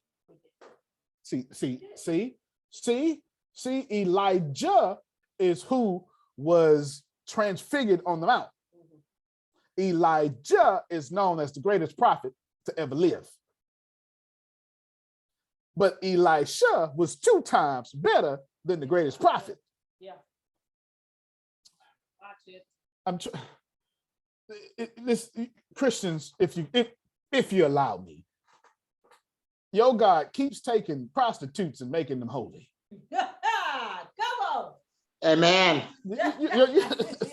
So you understand? Like, I need you to get that when you read the text and you saying, this is my example, I'm telling you, you're aiming too low. This is my minimum. If I'm out the text, stone me to death. When you look at the life of Jesus, that is not your example. That's your minimum. Why do you serve a God that wants you the same 2,000 years ago? I don't understand it. I don't understand. He said you would do greater things than me. It's in the book. It's in there, Jerome. Even in the Great Commission, say, go here, go there, and then go play. Jesus tells you go places he ain't been. Yep. The idea is we aim way too low. Here's some more. In rapid fire. One of the greatest books I ever read in my life was 10X, Grant Cardone. I got that book. I read it. It's fantastic. Any goal you got, you need to multiply it by 10 times. Yes, and it works. It works. It works because anything that your mind can conceive, you can achieve. That's not my words. Earl Nightingale said it way before I was born. It is the truth. If a man thinketh, so is he. You become what you think. You need to set your goals 10 times higher than what it should be. Listen more, and listen even better. Because if you set your goals 10 times greater than what you think they should be, and you believe, then you're really doing good. Because if Sister Booker say, I want to do this, you know what? My husband say, baby, let's set it 10 times higher. You show right, baby. That's a good couple. You know what I'm saying? Amen. Then what happens is God says, well, I'm going to do exceedingly and abundantly above all the 10 times you missed it. Wow. You missed it. You want God to do exceedingly abundantly 1x or 10x. It's up to you. Oh, see that? You see that? You see that? Your job is to hold your scriptures at their value. If your sacred text says, do this, you'll get that. All right, then. I dare you. I dare you to trust. See, I get in trouble because I'm so conservative. I sound liberal. Like I'm so all the way to the right. When you listen to me, you'd swear, young folk talking crazy. Nope. I just dismiss what you be preaching about, and I go look at the text. And the text tells me Paul walked by people and healed them with his shadow. And Paul, with nothing about no God, seems to me I can do God things in my human form. Help me, somebody. Come on. Private. Yes. A lot of times, Bishop, I believe what it is, and I know it's for me, and I got to do better. We know we preach the scriptures, but we don't believe. Not only is that true, here is what Sister Book is right. Now, for that, Deanna do a testimony over here in a second because she just sent me a message, and it's important. First off, you're not allowed to be around me and be comfortable. I don't have it.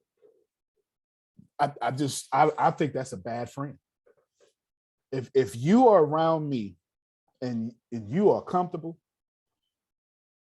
I'm using you. I'm abusing you. Because you're supposed to, first off, you're supposed to have something you chasing that makes you uncomfortable every day. Every day. Every day. This got to be some sort of problem you trying to fix in your life. Some sort of achievement every day. Because if I let you be comfortable, I'm also going to let you be comfortable gaining weight when you don't want it. I'm going to let you be comfortable not applying to school when you don't want. Come on, help me, somebody. I'm going to let you be comfortable so I could be better than you. And that's not what friends do. That's a Benedict Arnold. You hear me? That's not what friends do. Prophet Jerry is right, but I'm gonna push that further from personal experience. You see, Sister Booker, I had faith. That wasn't my problem. Because once I learned, wait, you mean tell me if I be faithful to the few, I get many? Oh, hell, I can do that. That was easy. Because when you come from a trash can, I was raised being faithful to the few. This was easy for me. I ain't have much. So to be faithful to a little bit, I got that in spades. Here was my problem, Kim. When God showed up in my life, I feared wouldn't show up again. See, I don't want to keep it real with me. Oh, I believed it was going to happen. But to happen twice for somebody like me, nah. That was a bit more difficult. Les Brown said it. Becoming a millionaire. I'm at. Yeah. I could pray, prophesy, see it come to pass. For other people. Oh, for other people. Yeah, for other people. I'm saying for other people. And in this same note, about to say apostle, but Bishop, what pushed me was the meditation of power. Good. I'll just put a bunch of those out there just for people like you. Push and accept your power. And then it's like, okay, Sunday and Monday, I was like, okay, I need to get on Assemblies of Wonders, like Bishop said. And then I've been here a year, almost 3 years now. Ain't done nothing. It's time. It's time to do something. Ain't it? It's time to do something. I know it will push me this little bit. Yep. I'm more focused on my legs. I need to get the focus off my legs and do something else with this. You know, I'm so glad you said that. Let me tell you something. This is you keep your mic on mute. I want everybody to listen to what I'm saying. I want everybody to hear I want everybody to hear what I'm about to say. I'm building a resource-based economy. Impossible. Ain't never been done before. You know what I'm saying? Government, a whole government, and giving that government back to the world. That's impossible. Prophet Jerry trying to use his legs. That's impossible. And I'm telling you, in the eyes of this universe, there is no difference between me doing the impossible of building a whole city and you using your legs. They the same thing. Watch it. We serve a possible God. What? Watch it. Oh, Jesus. Jesus. You punch.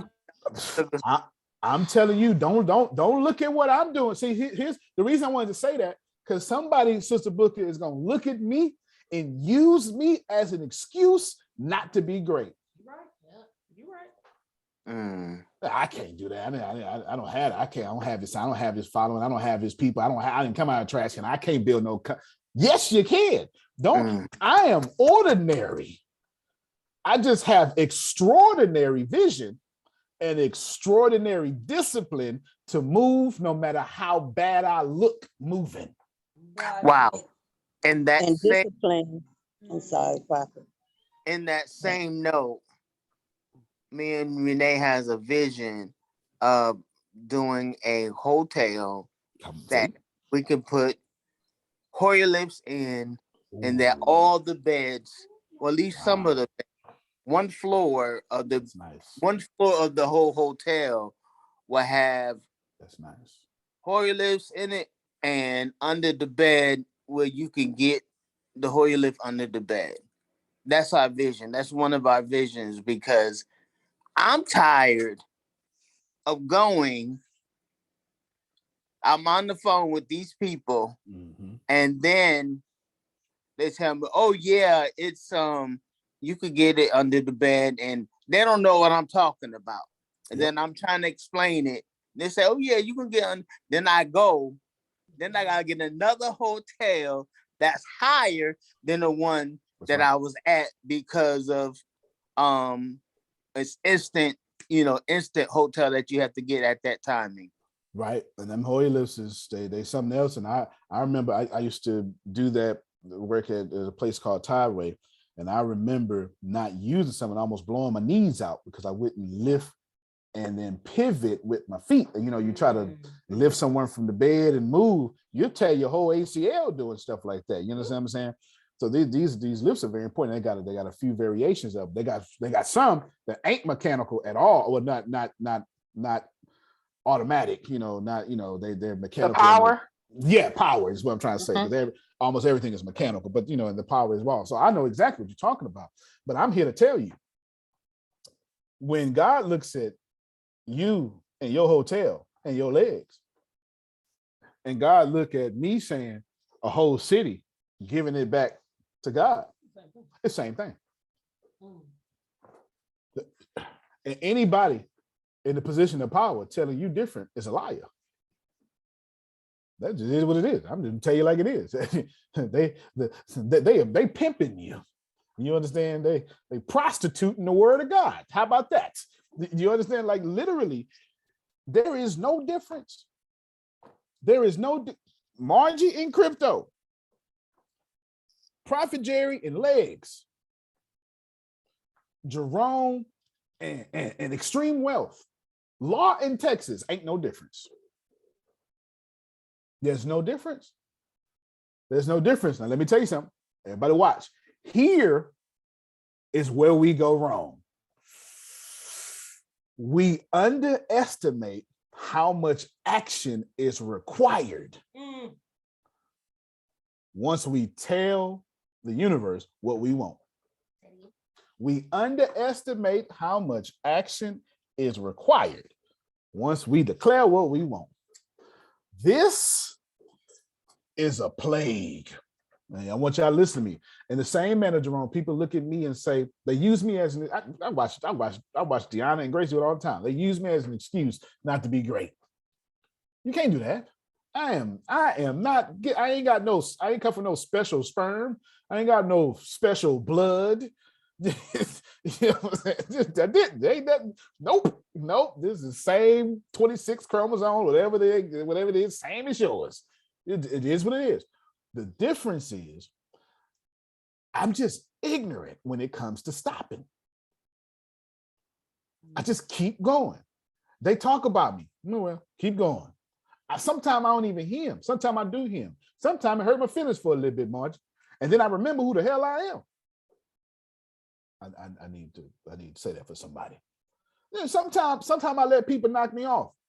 And sometimes I have to say, well, you know who you is? You better get your butt back up. And I get back up and I keep going. And anybody who keeps going always gets the breakthrough. Yes. Amen. I just got a whole lifetime collection of breakthroughs because I got a whole lifetime collection of not underestimating how much action it takes. Let me say it this way in a spiritual way, and everybody's going to get it. I don't use God as an excuse when I don't get what I want.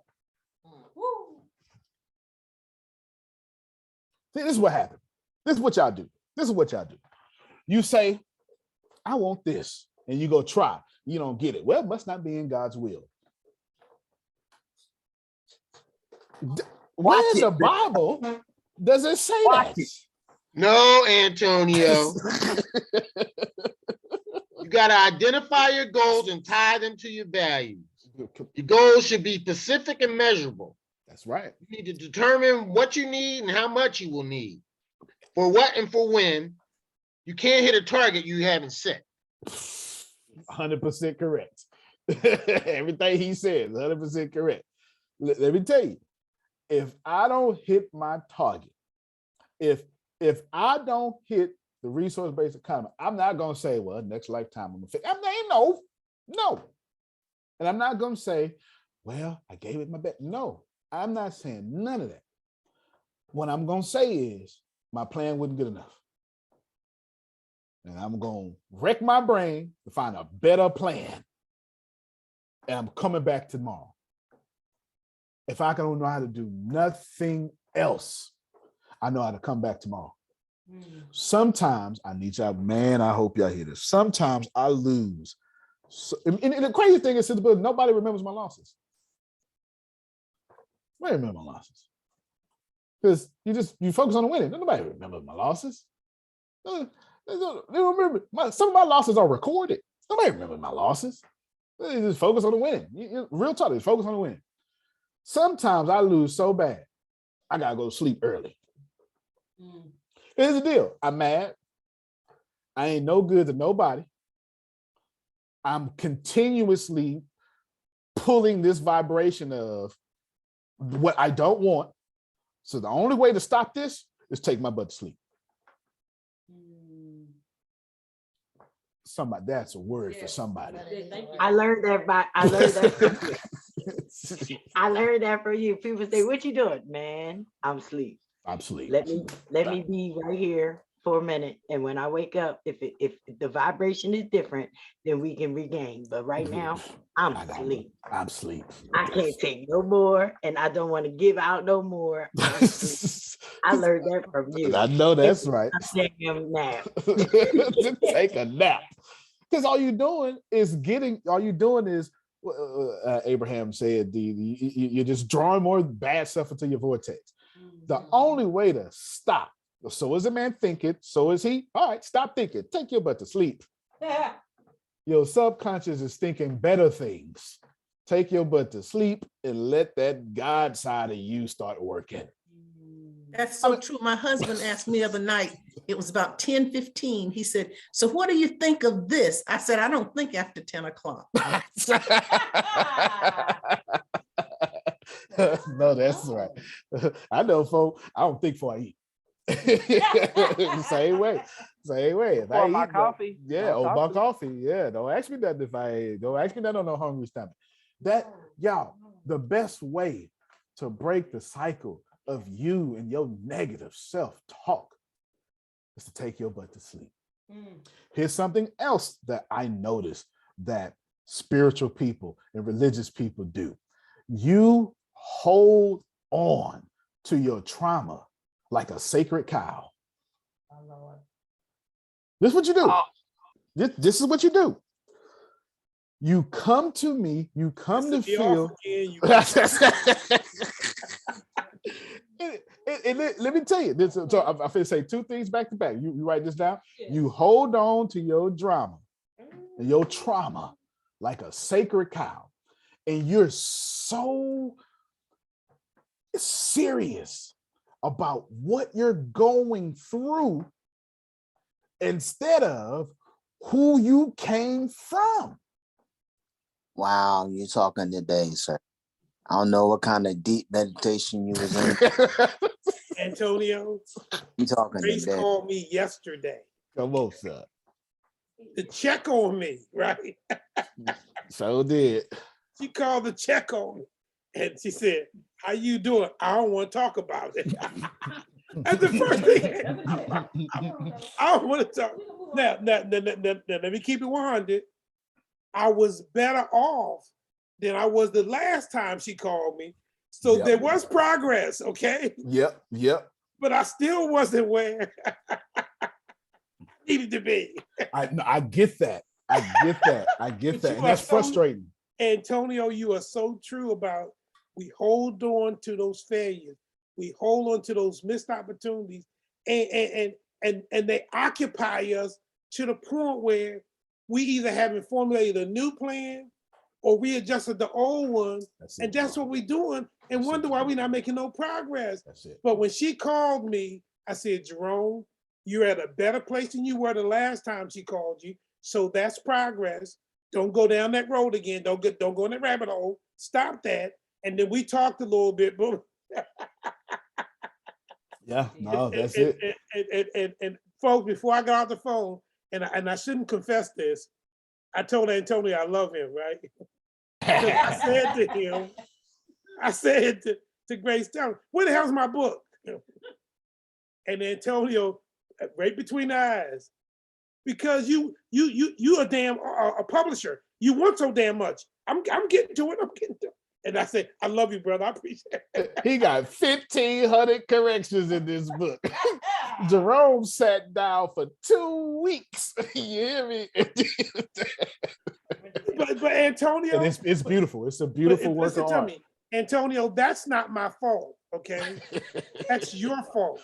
That is true. Because how you do what is how you do what? How you do anything is how you do everything. Come on, man. That's right. If I know that needs to be done, when am I going to wait to get that done when it's sitting there in front of me? That's true. See? So I took the time to do it and said, here, boom, this is excellent.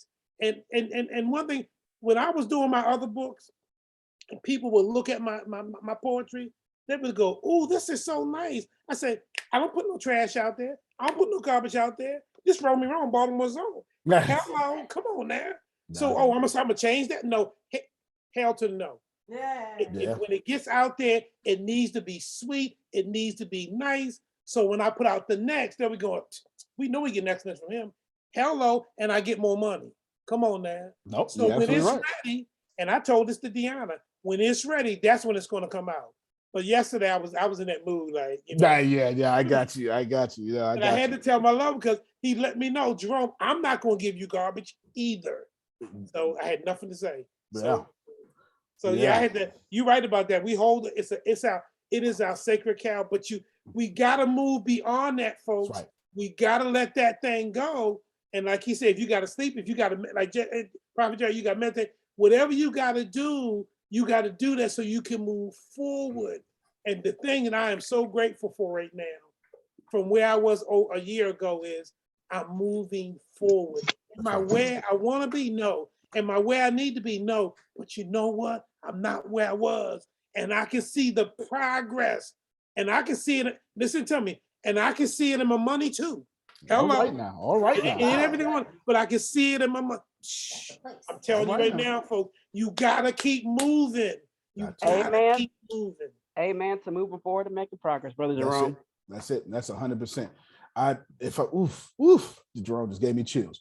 I cannot stress to you enough how I look at religious and spiritual folk, because y'all think it's a difference. Ain't no difference, because you're dogmatic about being spiritual, which is now a religion. There's no difference. There's no difference. You just don't go to some building and do your practice. You understand what I'm saying? You are bonded to your trauma and not bonded to your power. Watch it. Do you understand what I'm saying? Here's another thing. Repeat that one, Antonio. Repeat that. Yes, ma'am. You are bonded to your trauma and not bonded to your power. The creative force that you've been born with is not going out creating things, it's coming in destroying you. Reverend. Once you turn the creative force of this universe against yourself, you are dead in the water. Yes, absolutely dead, 100% dead.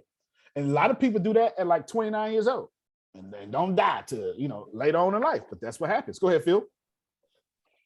Allow me to do a little pitch about our Let's Study a Book. Please, please.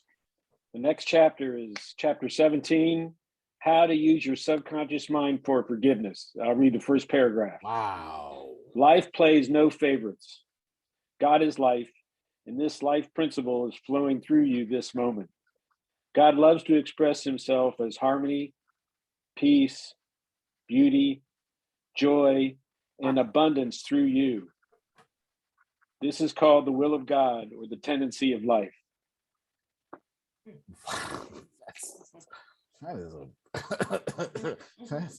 That was painful.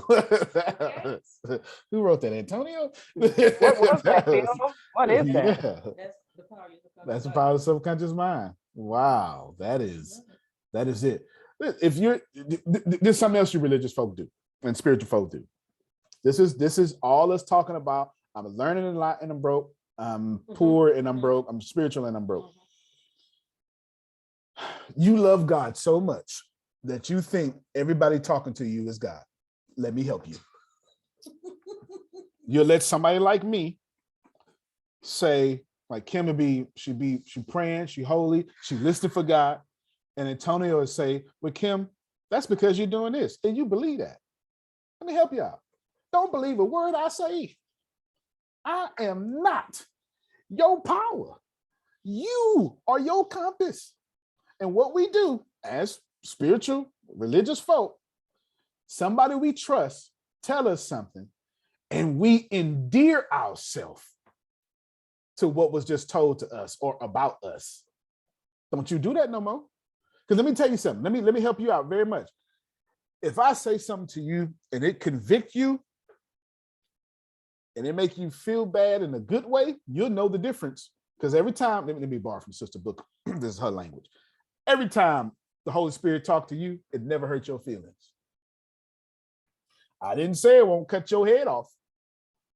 I ain't saying it won't disrupt your soil. But when God speaks, it's even if sugar, get up and move, leave that man. All right, well, let me get up and move and leave that man. All right, you know what I'm saying? Leave with nothing and you'll be just fine. When God talks, always comes with peace. So if I say something to you, even if it convicts you, but it came with peace, that was for you. If it bothers you, that's source you saying, we don't like that. This information wasn't for me. See, and every great teacher that has, well, every great teacher has integrity, is going to tell you the same thing I'm telling you. If I say something to you and it just hurts your soul and you can't stop being hurt for me. Now, if your soul hurt because you know it was right, that's conviction. That's a different thing. But if I keep bothering you, that means source you is saying, this ain't for us. We don't like that. That's not your ego. That's you knowing who you were before you got here, and this information don't jive with you. And you need to just, as much as you respect me, let that go and get something else. Respect, bro. Respect. That's That's 100 right there, man. That's 100, man. That's 100. Like, and it ain't, I don't know. The problem with that though is once you walk away and you thought that that's what it was, you realize that that really wasn't what it was. It was more like what Jerome said. It was you not understanding or being able to regurgitate what it was that was given to you. Let me give you an example because I have done this to Antonio. Antonio was all about, you know, making your videos, building your brand, doing the Gary Vee content model. Yep. And when I first got here, I was like, oh hell no. I'm not about to be doing that. No, to the no, to the hell, to the no. No. And now I'm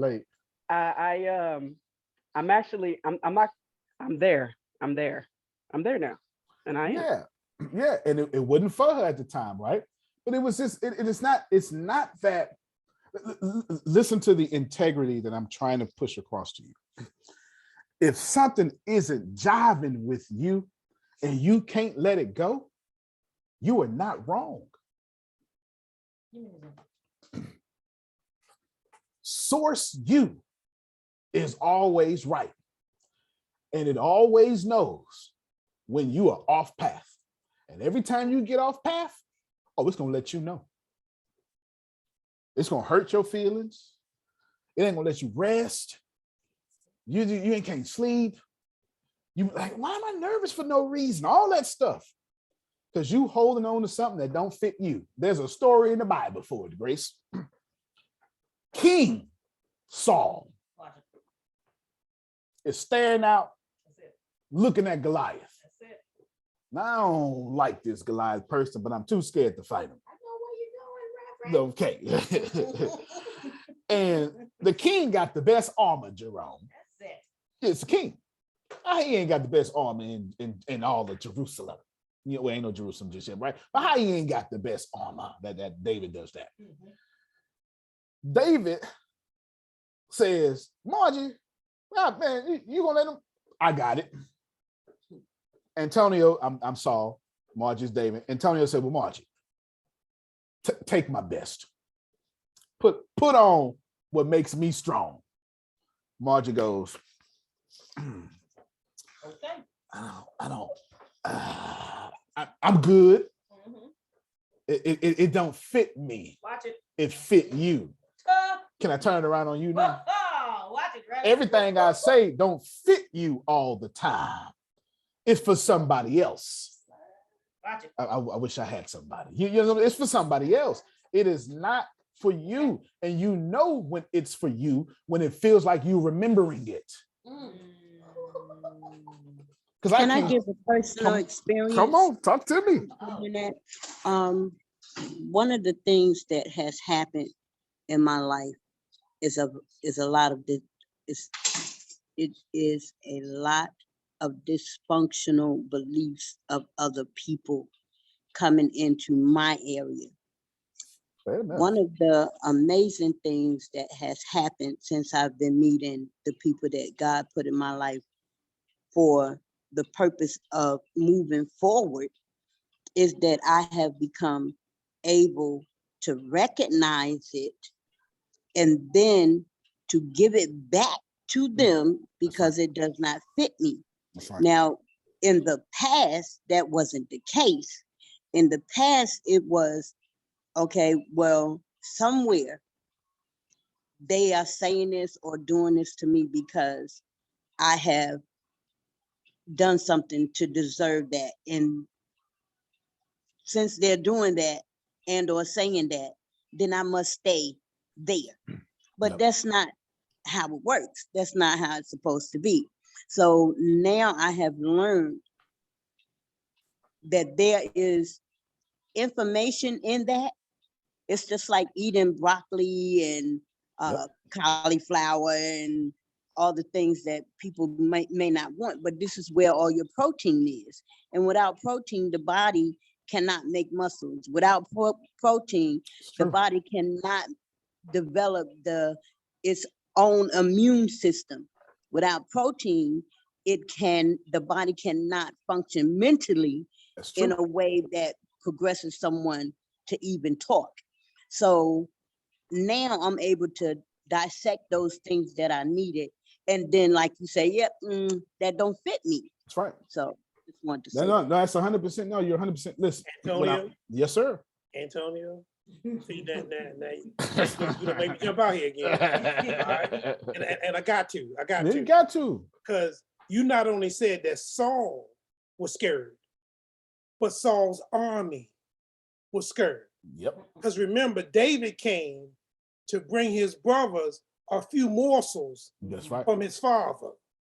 And then he heard a Goliath and said to his brothers, wait a minute now, who is this uncircumcised Philistine that speaks against the army of the living God? See, even the army of Saul and Saul them, they didn't see what God had equipped David with. They saw him as just a shepherd with a few sheep. Come on now. So when he went to King Saul and Saul about to give him, how can I say, in the church today, people who are in leadership positions trying to give you what they give everybody else that makes you mighty, that makes you strong, and they don't recognize what God has given you, but you know what God has given you, and then we let them people put stuff on us that we're not equipped to carry to go out into the battle, to lose the battle. But David knew who had equipped him and told King Saul there was a bear, there was a lion, and God brought him into my, and God's gonna bring that uncircumcised Philistine, and I'm gonna get him too. And what did he do?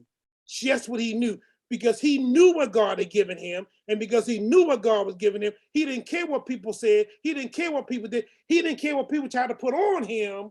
He stood in what God had given him and slayed them. And what did they say? Saul has slayed his thousands and David 10,000. David 10,000. That show You ate gotta him up, stand didn't in it? what God has given you and know what God has given you. I don't care what Antonio said. I don't care what ATS said. I don't care what anybody said. You better stand in what God has given you. And if you do that, you will always be victorious. I'm gonna shut up. Well, yeah, that's true. Were you in class yesterday? Because Cindy said the same thing. I'm just saying that was how you find your power and what makes it great. That nobody can take it away. 100%. Jesus. It sounds like you was there, bro. No, it's 100%. There is nobody coming from God to bless you that is going to tell you, listen to them. I'm your path. Nobody. Go ahead. Go ahead, Margie. Yes, I just wanted to say that I know a lot of times I'm very uncomfortable with what I'm not comfortable with. But my purpose for ATS is I came to support, to contribute, and maybe make some money. I know it's hard for me to reinvent myself to be maybe everything that ATS is. But what I do is I just want to support and contribute and maybe make some money, but I have to make it, maybe that's comfortable for me. I can't do what's comfortable for everybody else. Beautiful. That's beautiful. Y'all heard that? Can we clap for that, please? That's somebody that real talk. Look, that's right. That's when you get to the point. I ain't got nothing to prove. That's when you get to that age. I ain't got nothing to prove. You young folk, get out there. You wear your 6-inch heels, Grace. I'm not doing all that. You understand what I'm saying? That's how you do it. Genuinely, if you are going to be blessed, you got to remember you are the source of your blessings. Watch it. See, all this stuff is in your sacred text. Pick one. It's in there. You are your source of blessings. And the more you are in harmony with you, the more you will attract people who will be in harmony with that emotion. And that brings me back to what I was going to say earlier. And that is that your self-discipline, in anybody that has that, and why they need to work on it if they do not, the fact of having self-discipline is a direct representation of your obedience toward the frequency that you're supposed to be in to get you where you're supposed to be. 100%. Because if you work against that, you're going to find yourself falling and staying in that which you don't want to be in.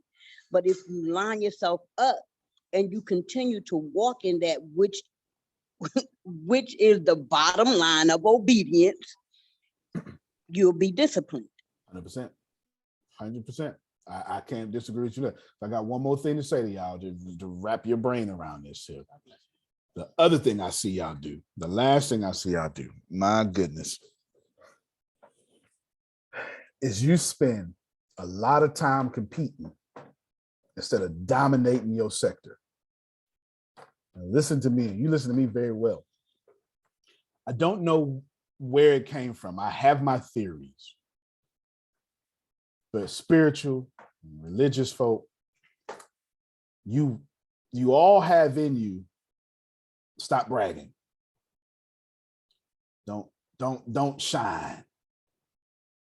Money and power 100% of the time follows attention. Yes.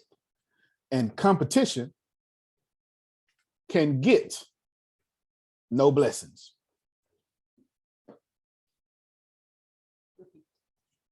100% of the time, money and power follows attention.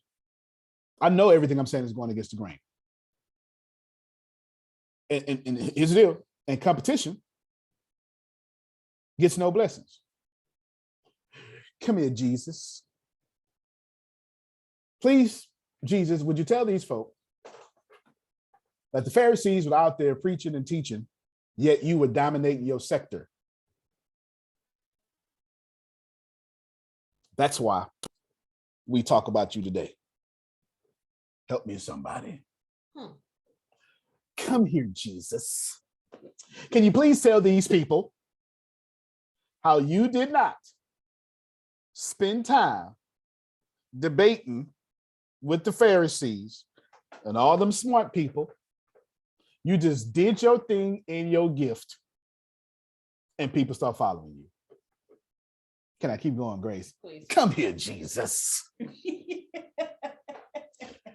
Can you please tell these folk how you did not make the mistake of being at the back of the room when you knew you was called to be in the front of it? Boy, I am talking today. The very ideal you have that you love and worship was not as humble as you make him. Jesus was a leftist, an extreme liberal, a radical. If Jesus was alive today, all Republicans would not like him, and all Democrats would not like him. It's both sides would absolutely not like him right now. He was doing something that was disrupting the status quo. And you can be grand and humble at the same time.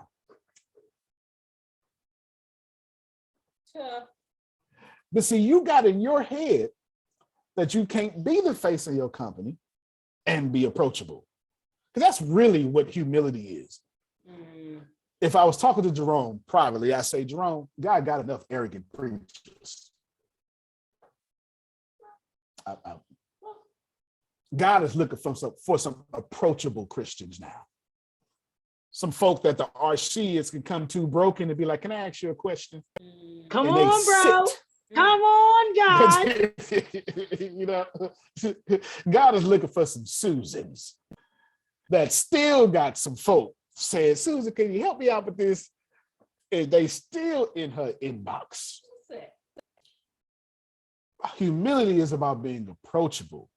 Can you be Sadhguru and still be approachable? Yes. Can you be Esther Hicks and still be approachable? Yes. Can you be Neil Donowar, still be approachable? Bob Proctor, still be approachable? Yes.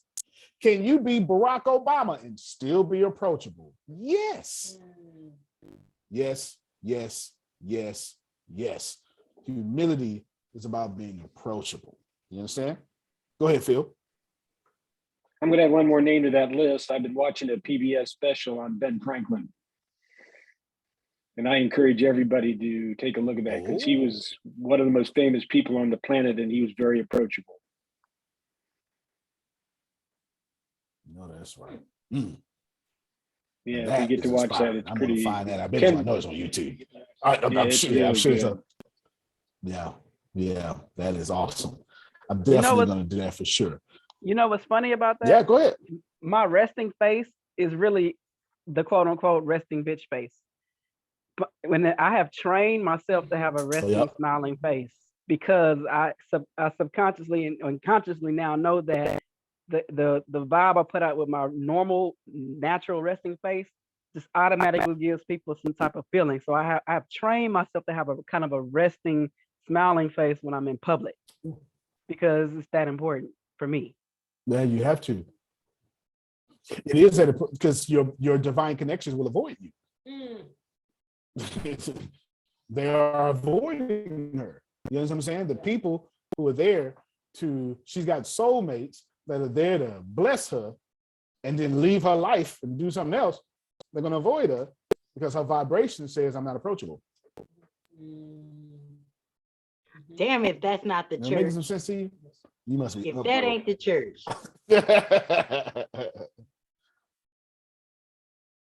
Yeah, you can tell Deanna's uploading a lot because at the end of that keep going. No, you're fine. Hear me well, because I'm ending. You spiritual and religious folk, you're so enamored with not disrupting the crowd that you in the back of the room, and that ain't what you was called to be. I don't know a single entrepreneur on planet Earth that was called to be in the back of the room. I ain't never met one. Is it? Am I? Can you hear me? Can you hear me, Jerome? I want to make Or sure. an author that All right. doesn't introduce, You know what I'm saying? or an author that doesn't give out their book, their information. Like you wrote this, but you don't tell nobody about it. Yeah. You know what I'm saying? Or a teacher of a class that ain't trying to tell you about it. I ain't never met a preacher that when you see him Wednesday, he preached on Sunday, see him Wednesday, you know, he work his sermon in there. He work his sermon in the conversation. You know what, that, you know, Kim, that reminds me, I was talking about this Sunday. You know? When you call to be in the front of the room, you can't have no other place but that. And you can do that with humility. So I end you with a statement and some sharing of my screen, and hopefully it works. No, you're fine. Here it is right now. This is very important. I just bought these. Python and machine learning and financial analysis. Modern artificial intelligence, masterclass, 6 projects, build 6 projects. Mathematical foundations of machine learning. Everybody see that? Yes. Okay. I'm not talking about me. I'm talking about something that came up yesterday, that came up today from Richest Man in Babylon. I'm talking about something else. And then here is, where is that? There's an email, Python, blah, blah, blah, list price. Yes? See it? Can you see it? You see the email? Still kind of trying to come out? Okay. It's working. Okay. It's there now? All right. I'm showing you something. Okay? Yeah. Come on, screen. Come to me. Chapter 1 and chapter 2 of Richest Man in Babylon.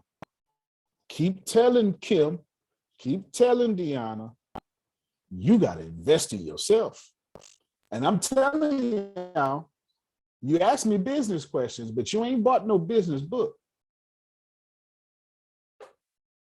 You struggling with sales, but I ain't bought no sales book. You need coaching, but don't want to pay for coaching. Did I say it? Yes. Because I'm trying to say it out loud so everybody can hear me. Until you invest in yourself, you can't earn. Because this ain't about competition. Do I want to learn machine learning? No. One of them courses was called mathematical something about artificial intelligence. You know how hard that's going to be? Kim, for 60 hours, I'm going to feel like a dummy. You hear me? That's true. And since I know that, I'm going to set a goal. I'm gonna set an image, just for Bob Proctor to teach. I'm gonna set an image in my head, smiling on that 61st hour. Somebody, I'm closing. I'm landing the plane. The plane already on the ground.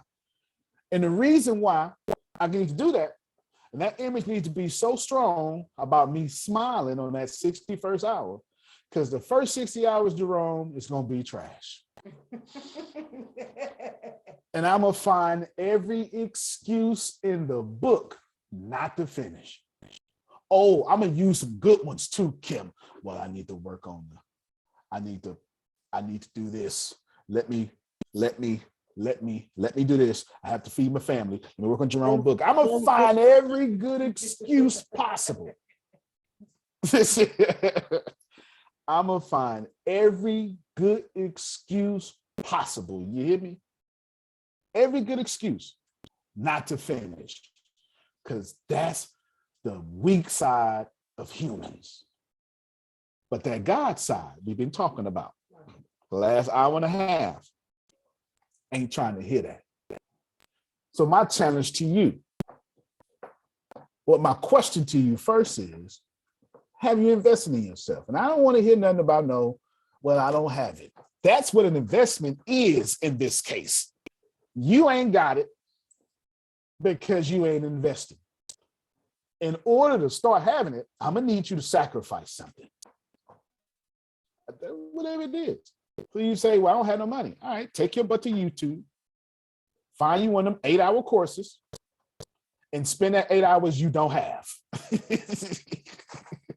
You know what I'm saying? I ain't got 8 hours. Yes, you do. Yes, you do.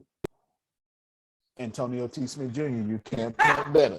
You can't dominate. Antonio. Thank you all so much. We'll see you tonight. Antonio. Yes, sir, please. Let me read a little bit of the headings of the chapter. And I'm talking to the screen. Tonight, Dolores is doing our keynote. And she's come to our group as one of the most advanced entrepreneurs I've dealt with. She is super sharp. So anybody wants to get on tonight to listen, and she asked for 30 minutes instead of 25, and I said, you got it. So she's going to be doing our keynote tonight, and I'm really, really excited about hearing what her message is going to say and what she's going to tell us, because she gets it. She gets it. And then the how to use your subconscious mind. Life always forgives you. How he banished the feeling of guilt. A murderer learned to forgive himself. Criticism cannot hurt you without your consent. Ooh, boy. How to be compassionate. Left at the altar. Is it wrong to marry? Sex is evil and I am evil. Forgiveness is necessary for healing.